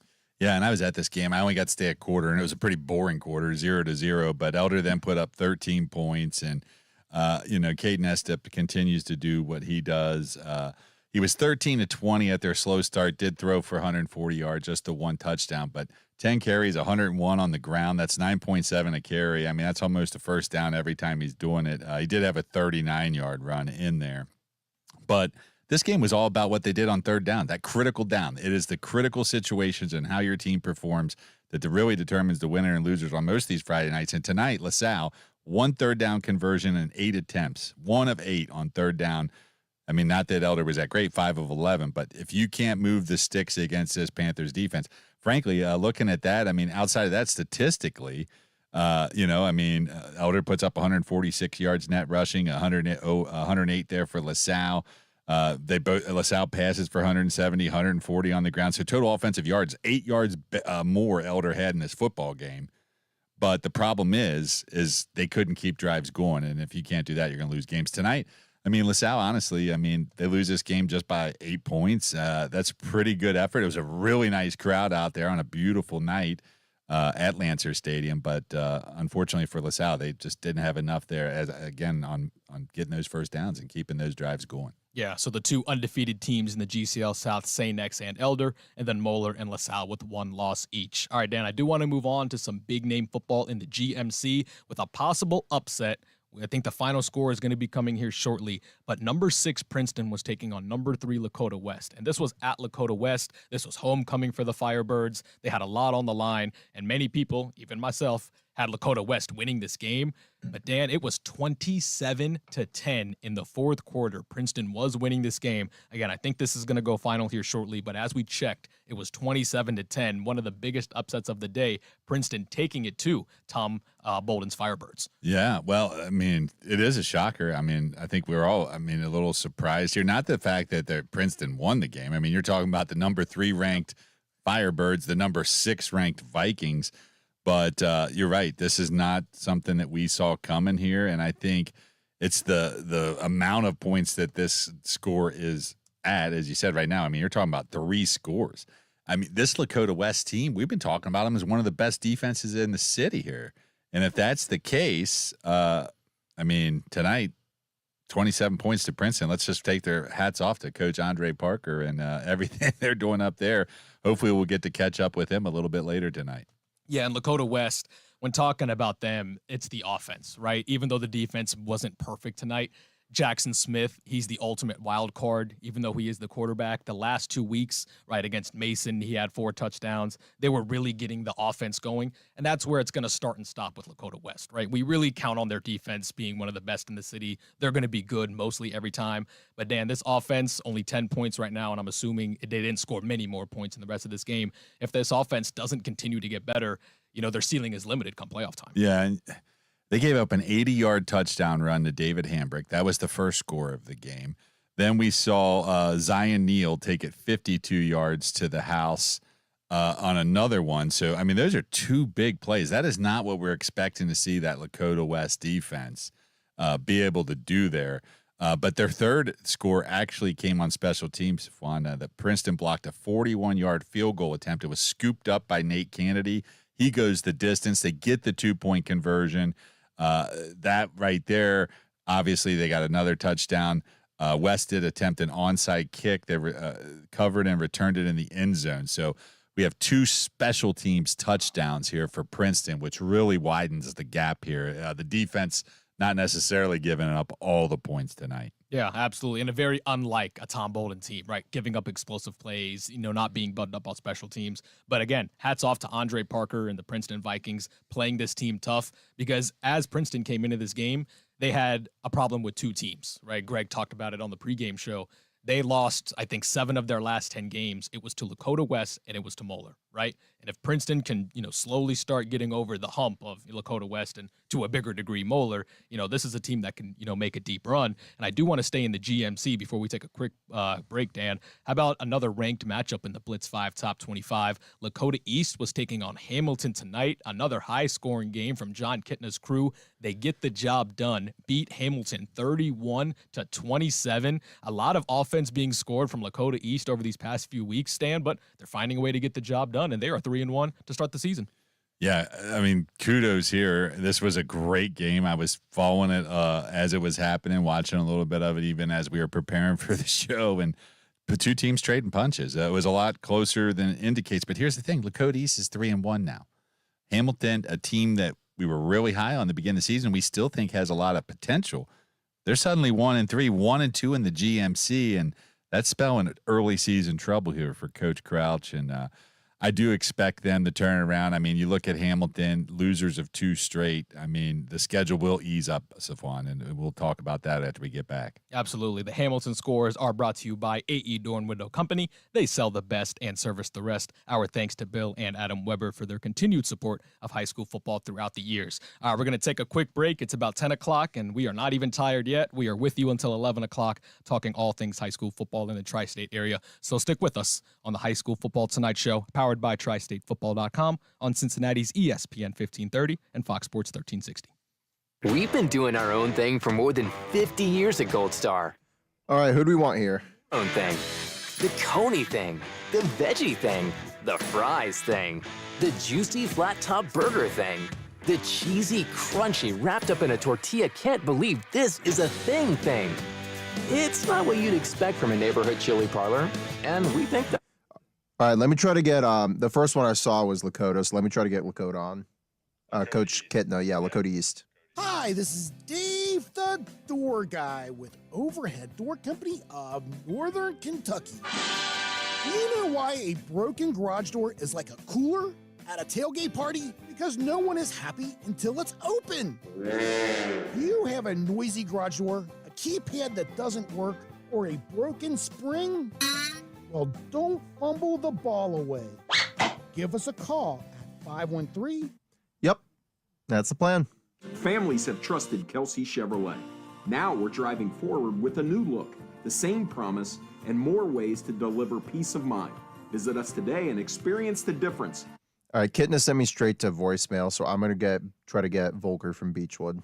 Pen pair combos for only $7.99. Pair up a small fresh cut fry with your choice of a small chicken teriyaki, chicken cordon bleu, or a pizza sub. Treat yourself and order online today. Penn Station, love your sub. Introducing the new Dell AI PC powered by the Intel Core Ultra processor. It helps do your busy work for you, so you can fast forward through editing images, designing presentations, generating code, debugging code, summarizing meeting notes, finding files, managing a schedule, and responding to Jim's long emails.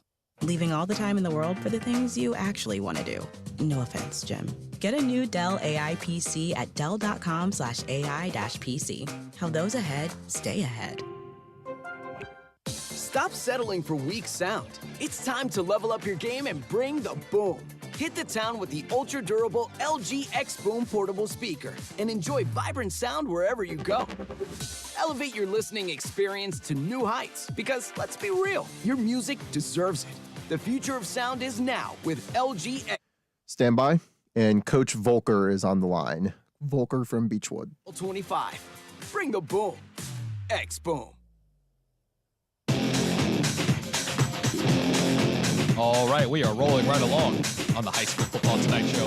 Safwan Alvi, Dan Klaskins, TriStateFootball.com, talking all things high school football until 11 p.m. with you. We thank everyone for joining us, and a big thank you goes out to our sponsors here at TriStateFootball.com, proud supporters of high school football. Some of our partners are Gold Star Chili, follow your own recipe, Mellow Window and Carpet Cleaning, the best in residential cleaning services, and the Underground Sports Shop, showcasing pride on and off the field. All right, as we are continuing to roll on, it is time to talk some Northern Kentucky high school football for the first time tonight, and we have a winning head coach on the line. We're talking the Beechwood Tigers coming in at number 25 in our Blitz 5 Top 25. They are now 3-0 after a win tonight against Simon Kenton, 45-6. We have head coach Jay Volker on the line with us. Coach, congratulations on a big win. Congratulations on being 3-0. Talk to me about this win tonight. It seems like the offense and defense were clicking. Yeah, I just talked to our guys. We broke it down. We're obviously excited about being 3-0. Did it a little bit different.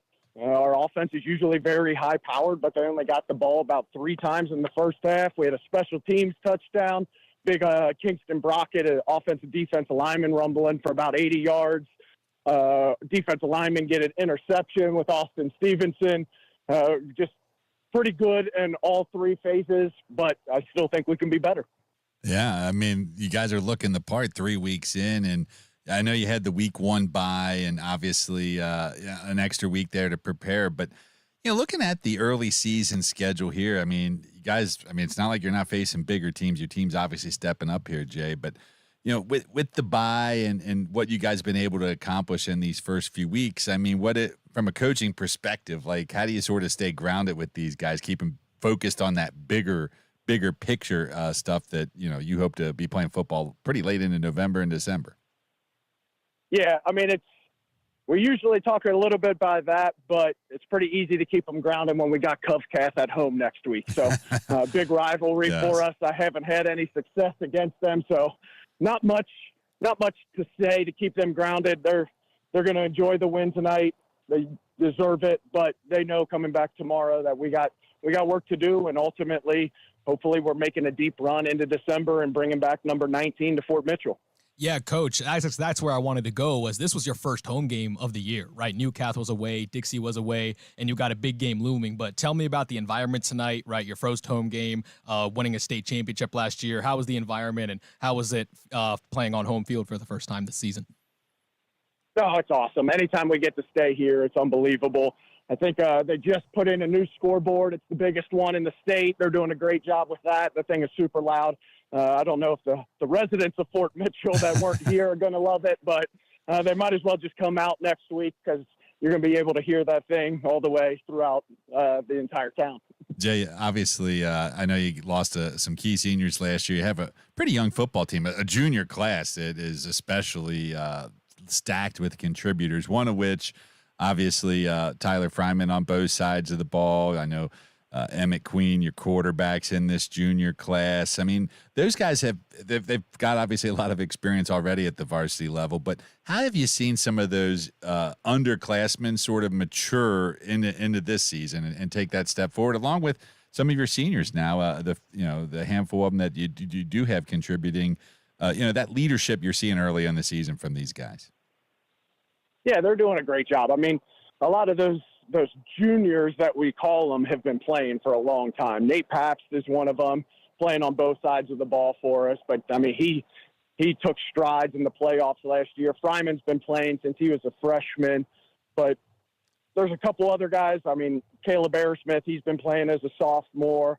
So they seem like juniors, but it feels like they've been here forever because they've been here the entire time I've been here and contributing. So they do a great job. They know that they can be leaders as juniors. And then our seniors, led by Carson Eshelman up front, our center, and Brody Ayler, another captain that plays running back and linebacker for us. They do an unbelievable job. I mean, we can talk about all those skill guys all we want, but our offensive line is coming together, and that's what's going to make us a great team and not just a good team.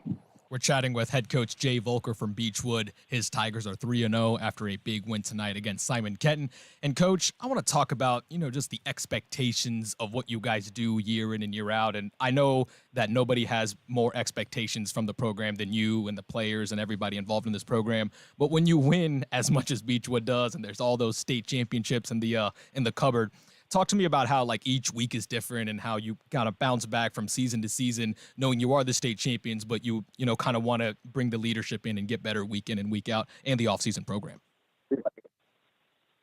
Yeah, I mean, the easy part about it is kind of what you said before, is losing a huge senior class last year. We just communicate with them that was their state championship. It was a senior class that had a lot of talent, a lot of players that have been here for a long time, and they led us to a state championship. Now it's this new seniors class's chance to win a state championship and really contribute and hang another banner. Sorry. But they're excited. They know what's expected. They expect to win. They expect to get to a state championship, and they know it's a weird thing, but it's a failure to not get to that state championship game and not bring it home. I mean, ultimately, that's not what we're here for, but it does help us out in terms of coaching to push our players to be better in every facet of their lives. But our seniors do a great job. They want to bring it home, and they're willing to come to work every single day to do so. Yeah, Coach, and no, you were absolutely right. Watching Beechwood play week in and week out, it is banger after banger. You were absolutely correct on that, right? winning those games. But, Coach, I want to thank you so much for joining us. It's always fun talking ball with you. It's always good to have you on the show. Again, congratulations on a 3-0 start, and I'm sure we'll catch up soon, all right? Appreciate it. Thank you very much. Hey, thanks, Appreciate Jay. Good luck. Good night. Absolutely. Thanks, Coach. And Dan, talking about this Beechwood team, right? I mean, just winning is rooted in who they are, right? There's not many programs in this tri-state area that win as much and as consistently as the Beechwood Tigers. No, and I mean, the program, it started with Coach Yeagle and what he built there. Noel Rash took it over and was something spectacular, and now Jay is just carrying that torch, and it is the kids. I mean, kids want to go to Beechwood, and there's a good reason for it. The support, the community, the program, the football. Everybody wants to get a taste of championships, and that's what they're cranking out there. It's impressive. I mean, 45-6. I mean, Simon Kenton. I mean, I think Simon Kenton's a pretty formidable opponent here, and you know, a school that is much larger in size, and just like they've done all season. And it's cool that he's saying they did it in different ways, because he's right. Fryman and all those that they can score points with as any team in Northern Kentucky. But tonight they got the win. It's all about Covcath next week. And to Jay's point, he has yet to beat Covcath in his tenure as head coach. So I know that's something that he'd probably like to get a taste of. But so, Flan, I'll tell you right now, there's some other exciting games going on in Northern Kentucky tonight. One of which I just want, we're a couple small school notions why we're here before we get on to the next coach or some more updates. This game I've been just following on Twitter. I mean, I haven't been watching it, but probably one of the more exciting games tonight took place between Dayton and Ludlow. It was like a heavyweight fight, and it just went final. Dayton wins this game 42-39. Or excuse me, 42-39 over Ludlow, a 3-point win, back and forth. I can't wait to learn more about that detail. I also, while we're talking about Coach Rash, I mentioned him. He was Jay's predecessor at Beechwood. He's the coach that took over when Coach Dave Trosper had an unexpected and tragic death of a heart attack this summer. Coach Rash came out of retirement, tough situation. Connor's been taking their licks all season. Tonight, they get their first win of the season for Coach Rash, and in Coach Trosper's memory, they win 42-7 over Newcath, and that's a really feel-good story for me, because Coach Trosper was a great man, and the fact that they're able to get that win and it's when you go through what those kids have gone through this year, to be 0-3 is a lot to handle. So I'm glad to see them get that first taste of victory. Of course, our thoughts and prayers are continued with the Connor football program and everybody in Dave Trosper's family. He was a friend of the show, a friend of all of us. Again, big congratulations there. And how awesome was it for, Coach Noel Rash to step up? He was in retirement, right? He was kind of doing his own thing and then stepping up in a time of need. That's a lot of fun. And then going back to that Dayton game, right? How awesome was that? They got a big win after losing last week, Dan, right? It was 48-6 against Owen County. They got bludgeoned and then come back and bounce back the way they did, getting their second win of the season. These are teams maybe that don't get the spotlight that Covcath does or Cooper does. But when they play games like this and, they get multiple wins on the schedule, it's very fun to see. Oh, absolutely. And they got that new stadium down here, which the Green Devil Stadium, which is just, I haven't been to it yet, but just driving by it, it's pretty spectacular. Ludlow, it's tough for them. They fall to 1-3. So as you mentioned, Dayton now 2-2, and this was a game that went down to the wire. The final score came up on it. Looks like the final touchdown, the go-ahead touchdown, the Panthers fumbled it. It was recovered by the Green Devils. No, that wasn't the score there. It was McCallie Kennedy, a 59-yard touchdown run with 4 minutes to go in the game. They failed the 2-point conversion. That was the deciding score. So, wow, it was all the way down to the wire. But, Dayton and Ludlow combining for almost 90 points there. Pretty fantastic. Absolutely. And some other small schools over there in Northern Kentucky. We have some finals over there. We had Scott taking on Grant County, with Scott getting a 48-22 win there. And then we had Holy Cross taking on Holmes. Holy Cross pitching a shutout.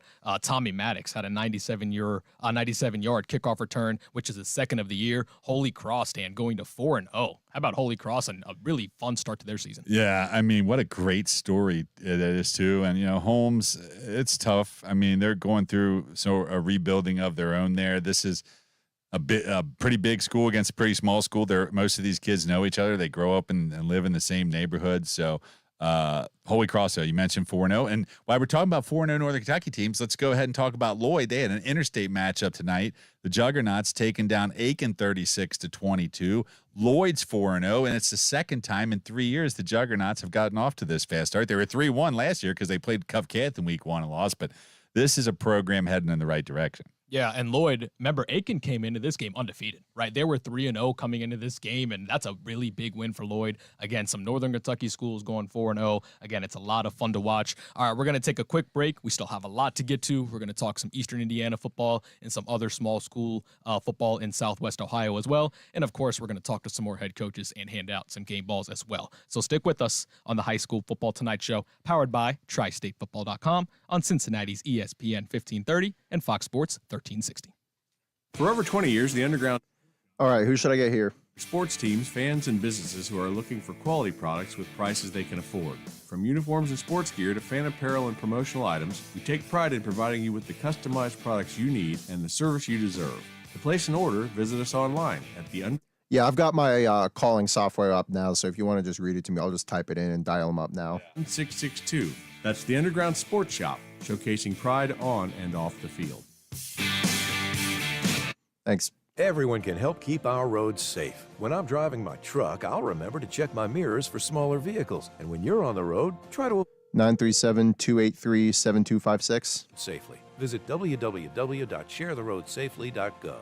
Hey, it's Tony Pike here. New at Penn Station, it's the Penn Pair Combos. For only $7.99, pair up a small fresh-cut fry with your choice of a small chicken teriyaki, chicken cordon bleu, or a pizza sub. Treat yourself and order online today. Penn Station, love your sub. We've been doing our own thing for more than 50 years at Gold Star.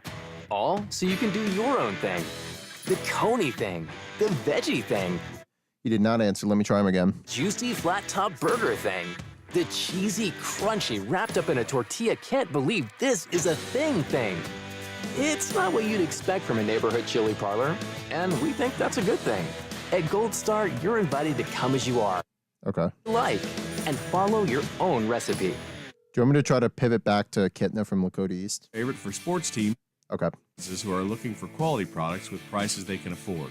From uniforms and sports gear to fan apparel and promotional items, we take pride in providing you with the customized products you need and the service you deserve. To place an order, visit us online at theundergroundsportsshop.com or call us at 513-751-1662. That's the Underground Sports Shop, showcasing pride on and off the field.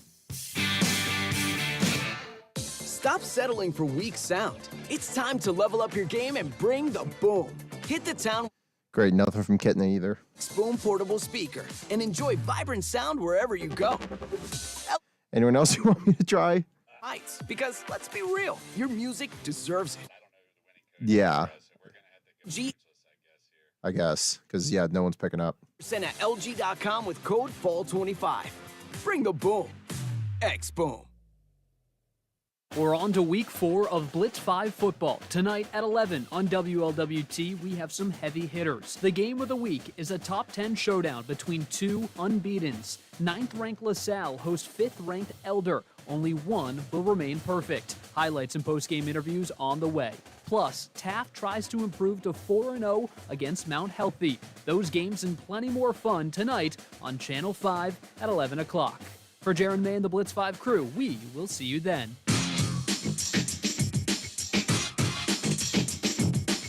All right. Safwan Elvey, Dan Klaskins, TriStateFootball.com. You're on ESPN 1530, Fox Sports 1360. Here with you until 11 p.m. talking all things high school football in Southwest Ohio, Eastern Indiana, and Northern Kentucky.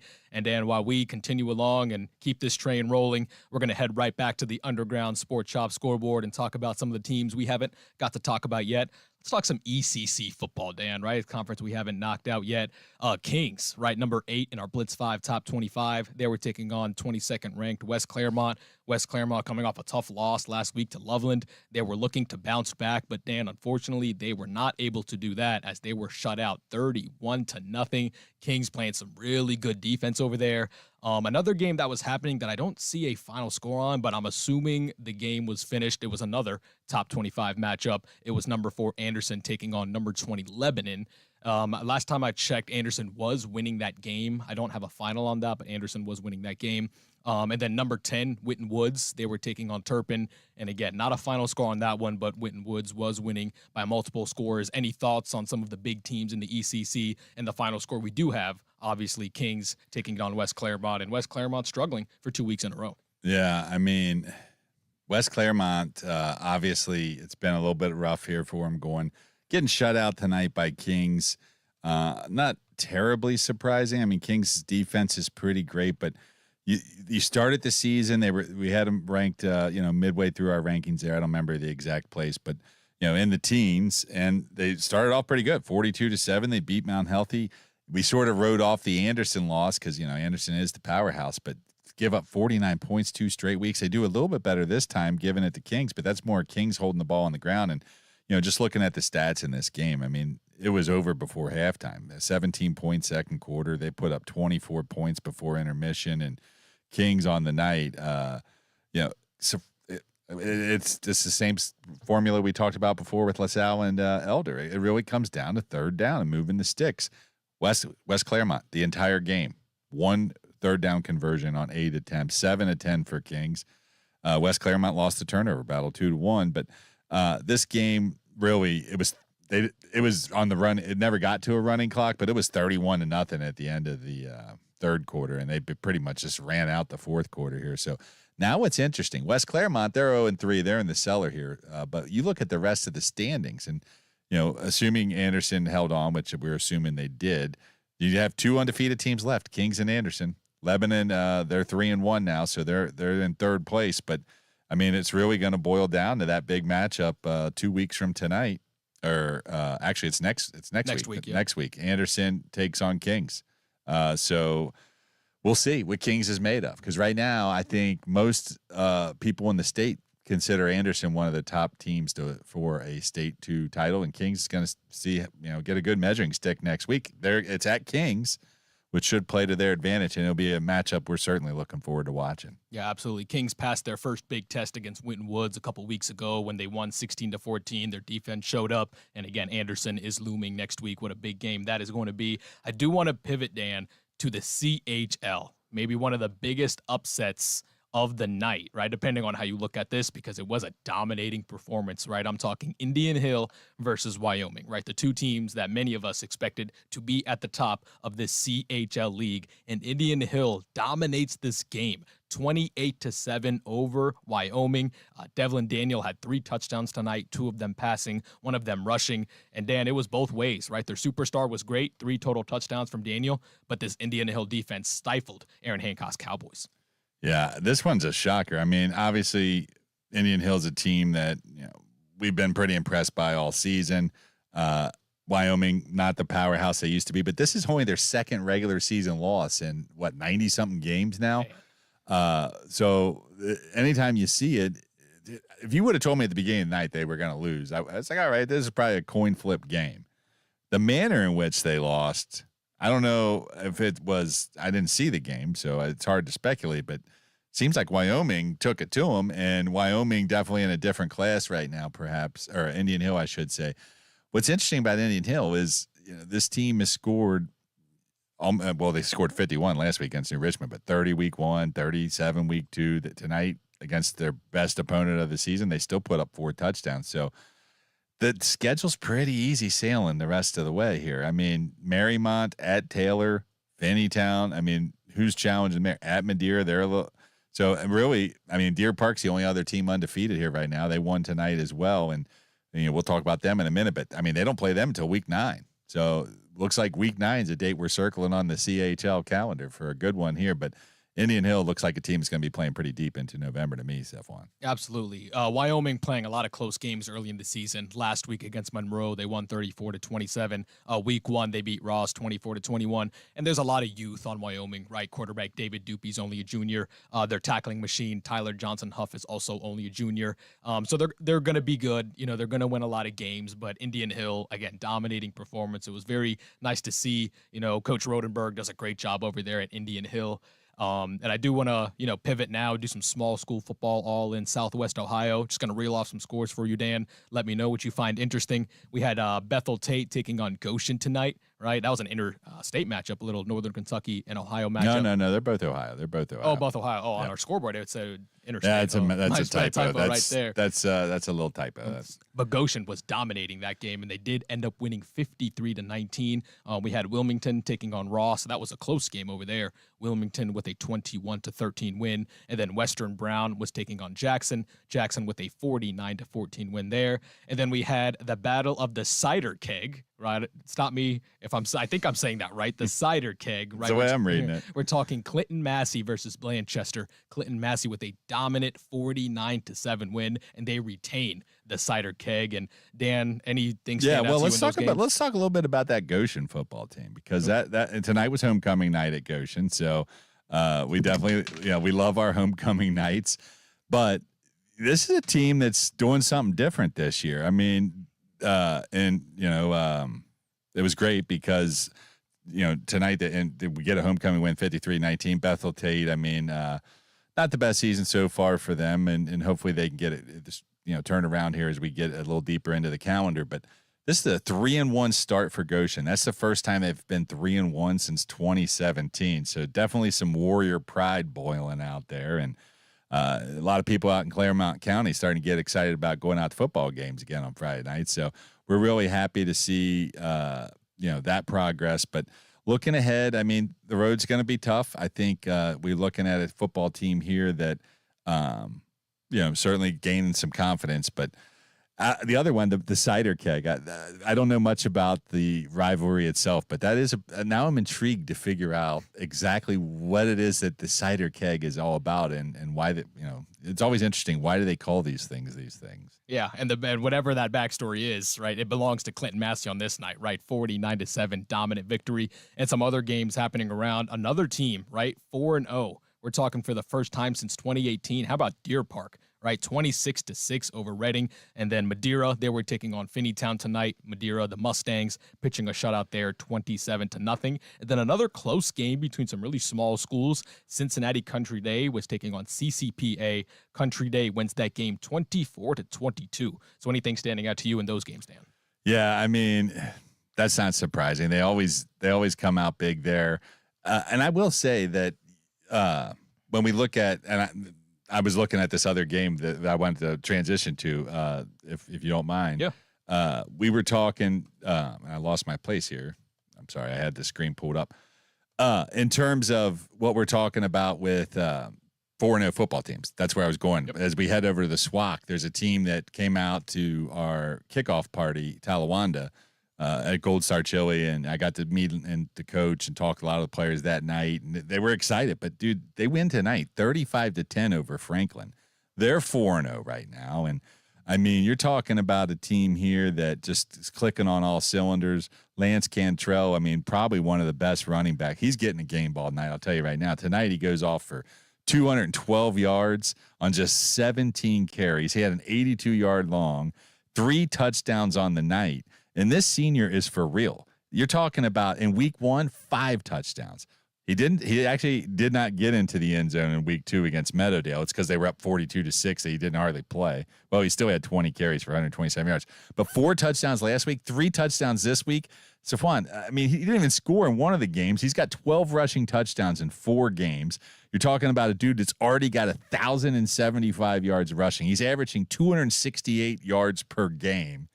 I mean, this is unbelievable. I mean, can I get this guy on my fantasy team? Man, what an awesome start for Talawanda, right? This is a team, right, that's had their ups and downs over these past couple years, right, bringing in the coaching staff, coming in 4-0. It's really awesome and exciting to see for them. Yeah, and you look at this game tonight, I mean, obviously Franklin, they haven't had the best of seasons either, but I mean, again, it was pretty competitive statistically. I mean, outside the rushing attempts, it wasn't like they were shutting them down, but they ran for 238 yards to 125, and to score 35 points with that many rushing attempts, it's because you're getting these huge chunk of runs. Dudes averaging 12.5 yards per carry for the season. I mean, that says it all. Absolutely. Yes, absolutely. And Dan, I do want to pivot now to a place we haven't talked about yet, right? How about Eastern Indiana, right? Going over to East Central, right? I saw this game It was late in the fourth quarter. East Central was winning this game 35-14. Again, if you have a final, let me know. But I'm going to go ahead and assume that East Central was going to tie the knot in that game.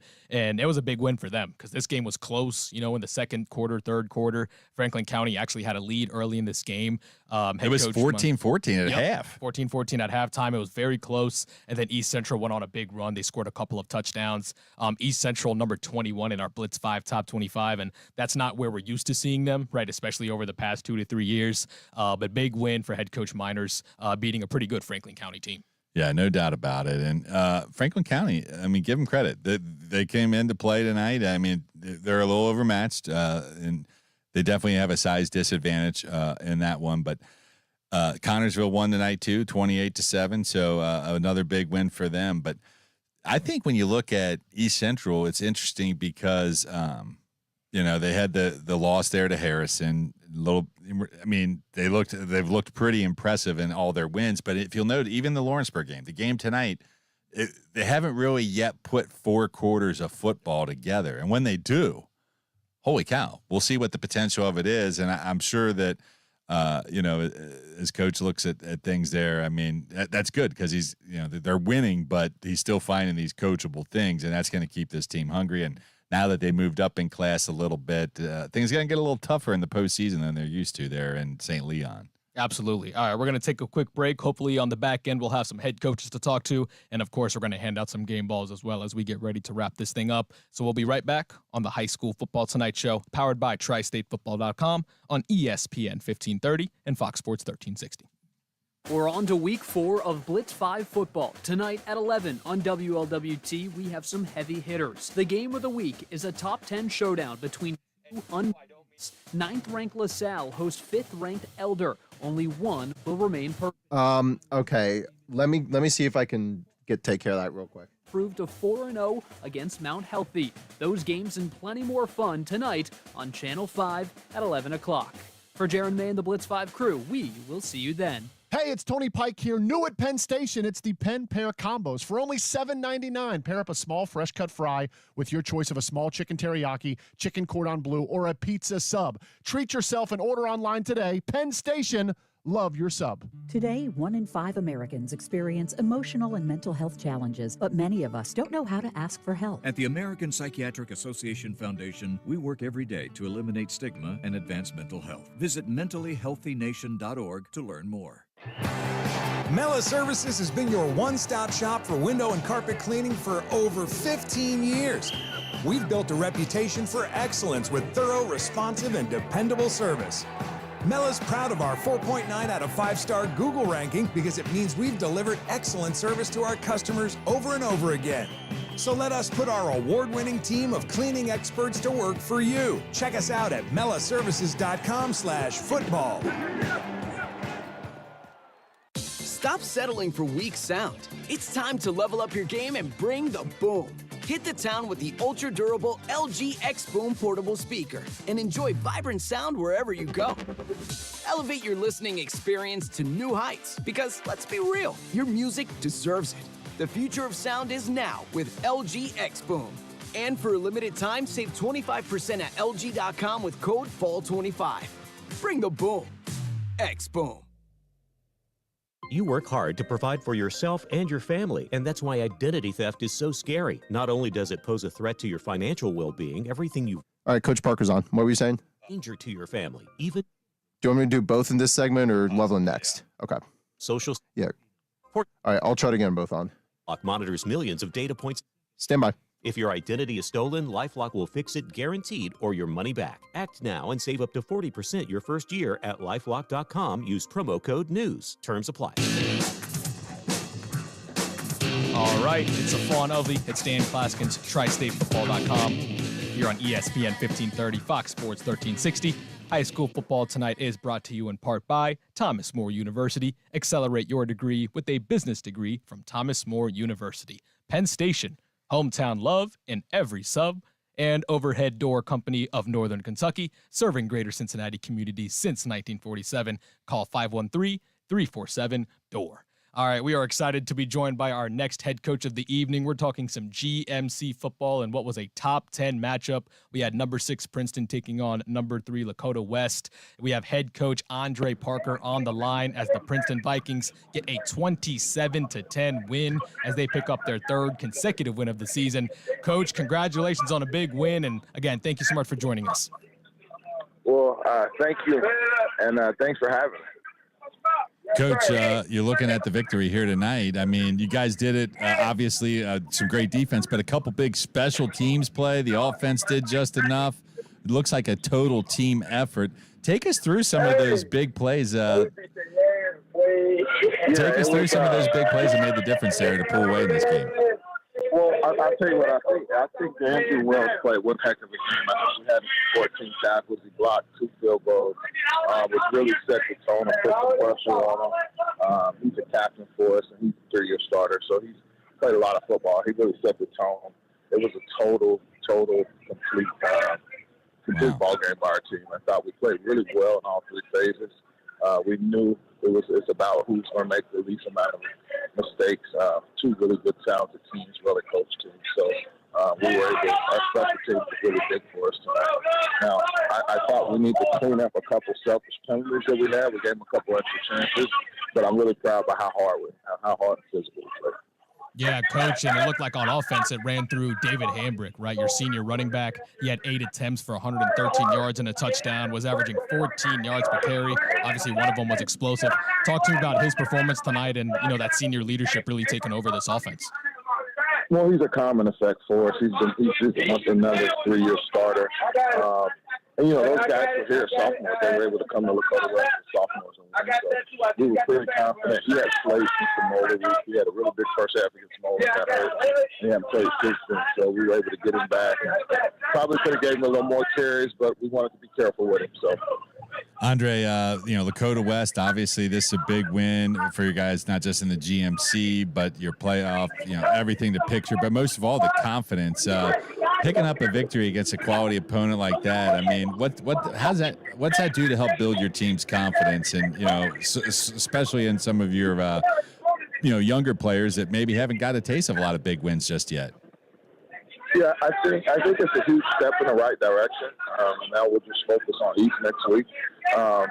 We felt like we let the Moeller game get away from us. We had opportunities, and we ended up turning the ball over 6 times. So the one thing that we were determined was not to beat ourselves in this week, and just play some clean football.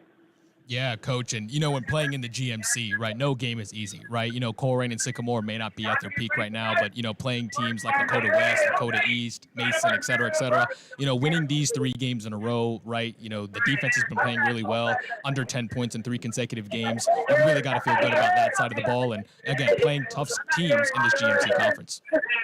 Yeah, we're going to go through the meat grinder for the next 4 or 5 weeks, and we've talked about it. We're focused on one day at a time to get better. I think that's the biggest thing we did. We really focused on the small things and taking care of what we can take care of. And like I said, we're all eyes are being. Yeah, that is head coach Andre Parker from the Princeton Vikings. They pick up a big win at Lakota West tonight, 27-10. Coach, I want to thank you so much for joining us. Congratulations on this really big win. You guys are rolling right now. We love watching you guys. We love catching up. Again, best of luck next season or next week and throughout the season, and we'll catch up soon, all right? I appreciate you guys so much. Thank you for everything you do for these teams. Thank you, Coach. Right, appreciate Andre. it. Enjoy that time with the team there. They're pretty excited in the background. I wasn't going to ask him to sing. It sounds like he's still on the bus, maybe. I don't know. But and man, when talking about this team, right, this is the Princeton, right? Again, they didn't play the most perfect game. It wasn't the most clean game with all the penalties. But when we talk about Princeton being able to take that next step, it's games like these, right? We expect Lakota West to make a deep playoff run. But when Princeton plays like this, right, when the defense is going, when David Hambrick is going, right, Andre Wells, he mentioned, this is a Princeton team that can play against anybody. Yeah, no doubt about it. And I mean, like Coach Andre Parker just told us, I mean, you came out week 1. It was a little rough there versus Moeller, but the way they've been able to rebound is great. And a win like this, I mean, really does set them up. They have a few tough ones coming. I mean, Lakota East, Mason, Hamilton, those are the, Middletown. I mean, Middletown obviously is right there in the standings as well. But I think that right now, you look at Lakota West. I mean, there's the team that you're sort of, how are they going to go from here? What's this going to mean in the playoff seedings down the road? Because, I mean, Lakota West, I mean, they've lost a tough one there, week 1 against St. X, 14-7. They roll off 2 pretty sound victories against quality teams in Mason and Hamilton. This loss tonight, but playoff seeding, this year, with 16 teams going to make it in Division I. I mean, this could bump Lakota West down. I mean, even if they win out at this point, this could really bump them down a couple spots, which really now you're seeing an opponent that's, could potentially give you a game and beat you in round 2 instead of round 3. So the road just got a little bit harder for Lakota West tonight, but I'm not writing off these Firebirds and Coach Bolden just yet. We know what that team's capable of too. So kudos to Princeton. It's a big win for the Vikings. And I know those Vikings Nation, which there are some dedicated members of, they're pretty excited tonight, brother. Absolutely. Again, big win for Princeton right there, beating Lakota West 27-10. And Dan, I want to jump. Coach Mullins of Loveland is on. Oh, actually, real quick, we actually have another coach on the hotline. We have Loveland head coach joining us after they picked up a big win tonight. I had the score right in front of me. It was 42-21. Coach, thank you so much for joining us, and congratulations on a big win. Thank you. Yeah, Bob. I mean, this was a big win for you guys here tonight. For those of us that weren't there, I mean, what was the keys to victories here for Loveland? Well, we did a great job of establishing the run game and stopping the run on defense. And, our kids just did a great job. It was a close game at halftime, and we came out in the second half and we scored on every possession on offense. And then on defense, we were able to shut them out in the second half. So the kids just did a great job of responding to some of the adjustments that we made. We challenged our guys at halftime, and I'm really proud of the kids for how they handled that. Yeah, Coach, it was a big win tonight, and you've played, close games all year, right? Your guys' record was 0-3, but you only lost a 1-score game to Kings last week, which is one of the best teams in the city, right? You guys went at Lebanon, and it was 28-25, and the Harrison game was, pretty good in the first week. So this win's got to feel good, and, you guys played a lot of close games, so it had to feel real good coming out with the W tonight. Yeah, absolutely. It's our kids have played some good ball, and we just haven't gotten paid yet. And, you got to give credit to those teams that we played earlier in the year. They made plays in the game. When the games were on the line earlier in the year, their kids made plays that won their team the game. And tonight, our guys made critical plays in the second half, and defense got off the field. Offense finished drives. It was just a really good team effort tonight. And, I'm just really proud of my guys. It's not easy when you're staring at an 0-3 start, and you really gotta dig deep and figure out ways to get the job done. Yeah, and it sure happened here tonight. And obviously you talk about a close game, they pull away. Halftime adjustment's a big part of it, but ultimately, when you look at your guys, I'm not looking at the stats here tonight, but I'm imagining you guys came up with some big turnovers or some big pivotal stops because it pretty much shut them down the second half.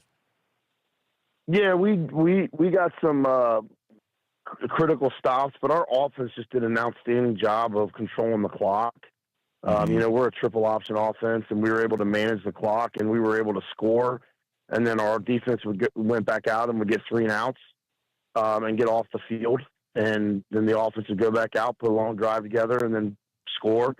And we were able to do that. And, when you win that time of possession and the other team doesn't get as many possessions, it puts a lot of pressure on them when you're scoring because, how many possessions are you going to have left? And when you look up and there's not much time left and you're down by 21, it's tough. So credit to our kids. They did an outstanding job of executing the game plan. And, I thought that they just really responded to, we really challenged them at halftime. We weren't happy about how we were playing, and we challenged our guys at halftime, and they responded.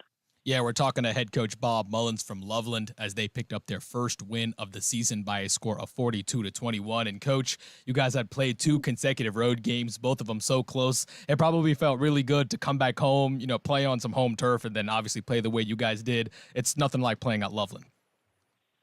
Yeah, Loveland's an outstanding community. The community support is awesome. The crowd was fantastic tonight. And yeah, it's been tough, man. We went on the road to Lebanon, lost in overtime. And then we lost by 1 score last week to Kings, and it was a good game, And like I said, give credit to Kings last week. They made the plays in the fourth quarter to win the game. We didn't.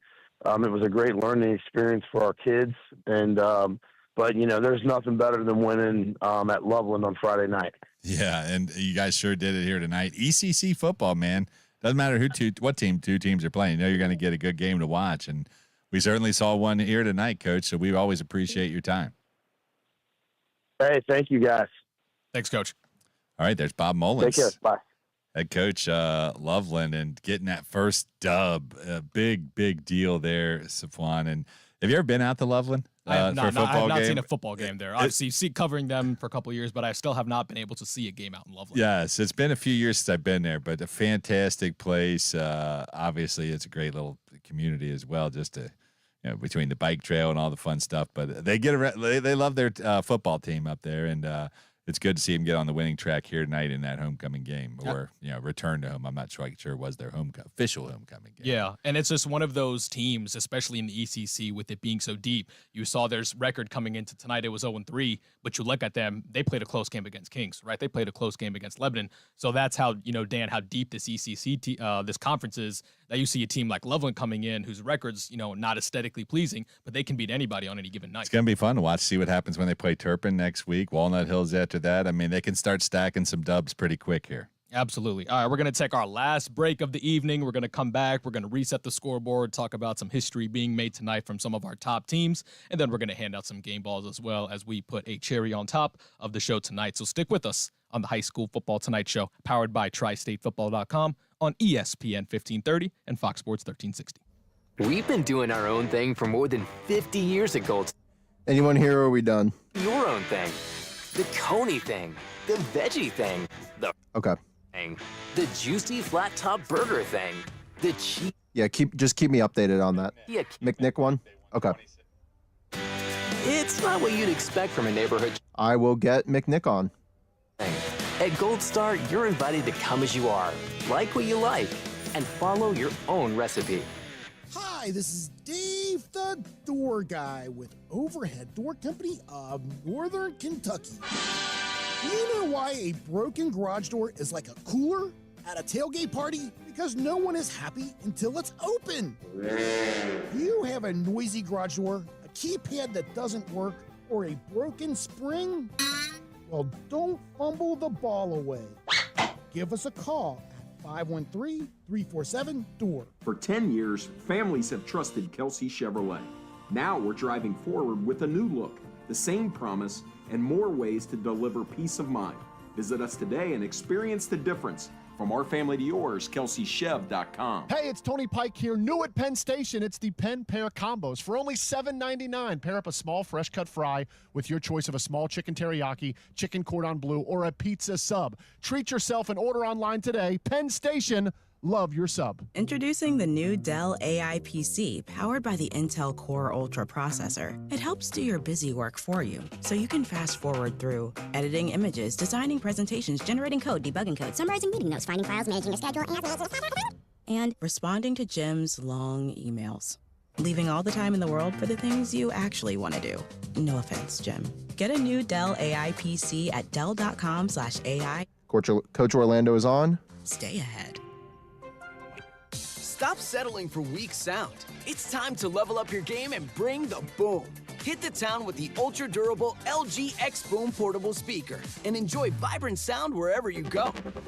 Elevate your listening experience to new heights because, let's be real, your music deserves it.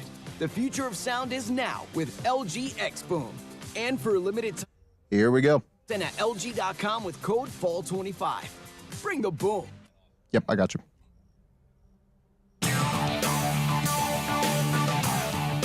All right, right, we're having a lot of fun here.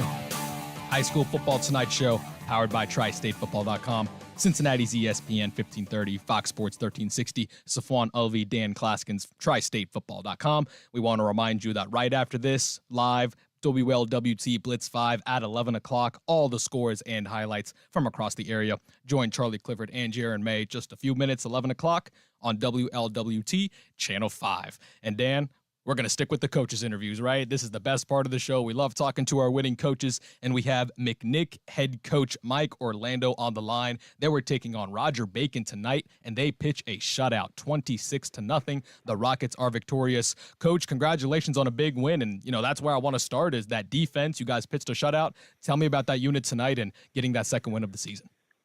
Well, yeah, thanks for having me, and yeah, it was a good win for sure. We started out 1-2, losing the last couple of weeks, and it was good to get back in the win column for sure. Yeah, the defense played great again, and honestly, the defense played great the last 2 weeks. It was the offensive side of things that last couple of weeks that we just couldn't get things going, and yeah, the defense showed up again tonight, and if we continue to play like this, we'll have a chance in every game. But yeah, so it was good. It was a good night. Yeah, definitely. And you talk about the offense a little bit as well. I mean, the running game got going tonight with Royce. Looks like he had another 100-yard game, a touchdown. Sanfus threw for one, ran for one. Just talk a little bit about, the keys to the victory. At the end of the day, I mean, obviously 26-0. You guys come up with. The turnover battle was pretty even. The total yards, I mean, it wasn't you guys got way more than 333 total yards in the game, and it was the 174 yards to just 10 yards rushing for Roger Bacon. That running game you guys have going, Coach, is really being the difference maker here, and something you can really run behind the rest of the way here. Yeah, for sure. We lost our returning 3-year starter Caleb Nauman last in week 2. He broke his foot, going to be out for the rest of the year. So, we were kind of and to be honest, we were still trying to find our identity when we knew he was healthy, and then when he goes down, we're definitely looking for an identity because he was our bell cow, right? He was the guy that we're going to turn the handball to, and rightfully so. But so proud of Joe Royce, the way he stepped in there and the last couple of weeks as a sophomore, and can continue to get the ground game going, and made a switch there on the quarterback position, and things look better tonight. So it's still a work in progress. We're still trying to figure things out, and it's going to take a couple of weeks to do that. But glad to where we're at in the process for sure. Yeah, Coach, I know this is a big win for you. I know you have a lot of respect for head coach Blott over there at Roger Bacon. Yep. Playing as well as you guys did today, in the Miami Valley Conference that has a lot of good teams in it, right? Very underrated teams in this conference. So it's got to, feel good to get a shutout win and, hopefully get the ball rolling in this season. Yeah, absolutely. Yeah, and I do. Mike does a tremendous job. I actually taught with Mike, probably 15 years ago when I first got my start at McNick. I was out at Oak Hills where Mike was at, and so I know Mike. I've known Mike for a long time. He does a tremendous job with his teams, and they're a good bunch. And we just played well tonight, and they really couldn't get anything going offensively, and it was it's one of those nights. So yeah, they'll do well. They'll win a bunch of games in the conference, and a step in the right direction for us. And we'll hopefully to continue it next week when we play Purcell. Yeah, I miss all you guys being in the same conference. It's still a little weird for me and all. Yeah, that absolutely. To be honest, we this was our first GCL game, and that's why we've been doing it for years because they play like a GCL team. That they're tough and gritty and hard nosed. So yeah, the GCL play has started for us, even though they're not in our conference anymore. For sure.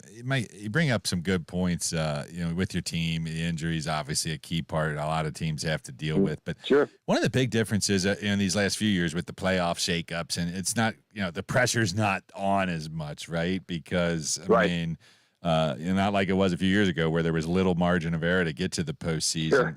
So from a coach's perspective, and certainly as you guys work your way through finding this identity, and you still got a lot of tough games ahead. I mean, it does give you sort of a chance to sort of rebuild here. And how has your philosophy changed over time with the playoff structure when it comes to not taking the desperation out of a week 4 game like you might have seen just a few short years ago? No, that you're dead on, man. before when they were only taking 8, like we had to get to 7 wins. Like we felt like if we got to 7, we had a pretty good shot. 6, we're on the bubble. Then they went to 16, and it was like, okay, like if we don't make the playoffs, we don't want to be in, like, we don't deserve to be in the playoffs if you're not making it with 16. So we took the opportunity to go play some teams. We played, going back to like 21, I guess. We played Highlands, played Beechwood in there. We played Steubenville, played Hartley for a couple years, played Ironton this year, went down to Wheelersburg. So it gives you opportunity to have some, experiences, right? Going down to Wheelersburg and play, it's great, small hometown, type, shut down the city type thing. And, same thing in Steubenville, my own town. Went back there last year. So it affords you that opportunity to go and play some places. And, if you don't end up on the right side of things, it's okay. It's not all for naught. So, this year with 12, it gets a little bit, we can't like just load up and play whoever. You just got to be a little bit mindful of it, but you definitely have the opportunity there to play some teams. That is head coach Mike Orlando from the McNick Rockets. They win tonight 26-0, pitching a shutout against Roger Bacon. Coach, I want to thank you so much for joining us. It's always great talking to you. It's always great talking ball with you. Best of luck moving forward, and I'm sure we'll catch up soon, all right? I really appreciate it. Thanks for all you guys do for high school sports, man. Appreciate it. Hey, thanks, Mike. Thank you, Coach. Appreciate you. Okay. And Dan, that's a big win for McNick, right? They played well this season, getting a shutout going into the season, as you alluded to. It's always fun to see McNick getting a win like that and moving on to their season. It is. It's been, like I said, for me, it's still weird. Roger Bacon and Purcell and McNick aren't all in the same conference, but like he said, it is what it is. They still know each other well. They are still rivals and still a lot of fun. So. Absolutely. All right, Dan, you want to go hand out some game balls? Right? We got game balls. Here. I mean, we got some scores. I mean, whatever you want to do, man. We've had a lot of fun, and we'll do a couple game balls, right? We'll just maybe hand out. Let's hand out some game balls. Let's hand out some game balls. Again, highlighting all the best performances across the tri-state area. And Dan, I'll go ahead and kick us off with maybe the ultimate game ball. Right? How about head coach Steve Speck? Right, getting his 190th victory, the most in the history of St. X. Right, that illustrious program. Head coach Speck becomes the winningest head coach in Bomber history with 190. The number 1 ranked Bombers, they win tonight 28-0, pitching a shutout against Westerville North, and they get ready to kick off GCL South play next week against the Moeller Crusaders. So that's a lot to look forward to there. It's going to be a good one, and you can hear it right here on these airwaves. Absolutely. Our Blitz 5 game next week. Let's go to a game that we haven't even talked about tonight. Give out a game ball because I haven't had a chance to get to it. But Claremont Northeastern, they beat Lockland tonight, and they do so convincingly, 40-6. And it was behind the play of Brady Schmidt, the quarterback, 12-19, 160 through the air, 3 touchdowns passing. He also added 2 more on the ground, 5 for 50. They put up 40. He scores 5 of the touchdowns. Brady Schmidt, he's getting a game ball. Absolutely. And I want to go back to the GMC and one of the most impressive wins of the night. We got to talk to head coach Andre Parker just a few minutes ago about running back David Hambrick, right? How impressive it was against one of the best defenses we have to offer in the city in Lakota West. 8 attempts, 113 yards, averaged 14 yards a pop, and got a touchdown. Dan, one of the most impressive stat lines considering who he was playing against on defense. David Hambrick, it's a game ball for me. Yeah, I mean, and that's a good one. I'm going to go to another game we haven't really talked a lot about here. Actually, I'm not because I lost that stat, so I'll come back to that one in a minute. But let's go to Anderson. They get some game balls every week, it seems like, and why wouldn't they? They just score nothing but points. But this week, I'm going to give it to somebody a little different, not just a quarterback. We're going to give it to a receiver. It's Tyson Weaver, 7 catches, 75 yards, 3 touchdowns for the junior. He has scored a touchdown in each of the 4 games, 7 or 6 now on the season. Still looking for his first 100-yard game, but dude's averaging 6+ catches a game. It will come soon enough. Absolutely big game from them. All right, Dan, I want to go back to the scoreboard, kind of reset what's going on here in the tri-state area. Some of our best top 25 teams. As we mentioned, the number 1 ranked St. Xavier Bombers, they won 28-0. Moeller, number 2 in our Blitz 5, they beat Presbyterian Academy 49-21, and the GCL South kicked off tonight with number 5 Elder taking on number 9 LaSalle. Elder beats LaSalle 16-8, doubling them up there. As you mentioned, Anderson, number 4 in our Blitz 5 top 25, they took down Lebanon tonight by a score of 36-10. Kings and West Claremont in the ECC, that was a top 25 matchup. Kings with a 31-0 shutout there. And then number 10 Whitten Woods, also in the ECC, they took down Turpin by a score of 10-3 tonight. And then how about number 11, Taft? They took down Mount Healthy tonight, 69-0, a dominating performance. And then a team that we didn't get to talk about, I want to go to Northern Kentucky, number 12, Ryle. They come up on the short end, Dan, of the sticks tonight against Christian Academy from Louisville. It was 34-27, so Ryle does take a tough loss. They did come back. They were trailing worse than that. And Christian Academy out of Louisville, no joke. So disappointing for Ryle at home. They get a loss there. Another tough loss for a top 25 Northern Kentucky team came as Highlands hit the road down to Boyle County. They fell just short. They were leading 20-14, but Boyle County gets a touchdown in the waning moments of the game, and they knock off the Bluebirds tonight, 21-20. Absolutely. And then staying in Northern Kentucky, Dixie Heights, they were taking on number 13, Covcath, and Covcath dominates that game 49-7. Number 14, Cooper. Looks like they're hitting their snide, right? Looks like I got my swagger back, right, for the Cooper Jaguars. They won 35-7 tonight against Campbell County. Some other games over in Ohio, Indian Hill, right, one of the most impressive wins tonight. They took down Wyoming by a score of 28-7.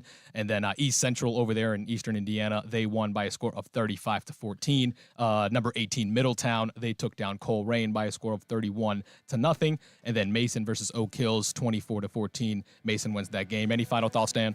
No, it's been a great night of football. We're into September now. Every week matters, man. Absolutely. We want to thank everyone so much for joining us. We appreciate you. We'll be back again right next week. We appreciate it. Moeller versus X. Lots to look forward to. So for Haley Valadingham, Joe Waddell, I'm Safon Elvey, and Dan Klaskins. Thank you so much for joining us on the High School Football Tonight Show, powered by TriStateFootball.com on ESPN 1530 and Fox Sports 1360. WSAI Cincinnati. Sorry, guys. There's a auto-timed national or network takeover that kind of started playing there at the end. I couldn't help that, but all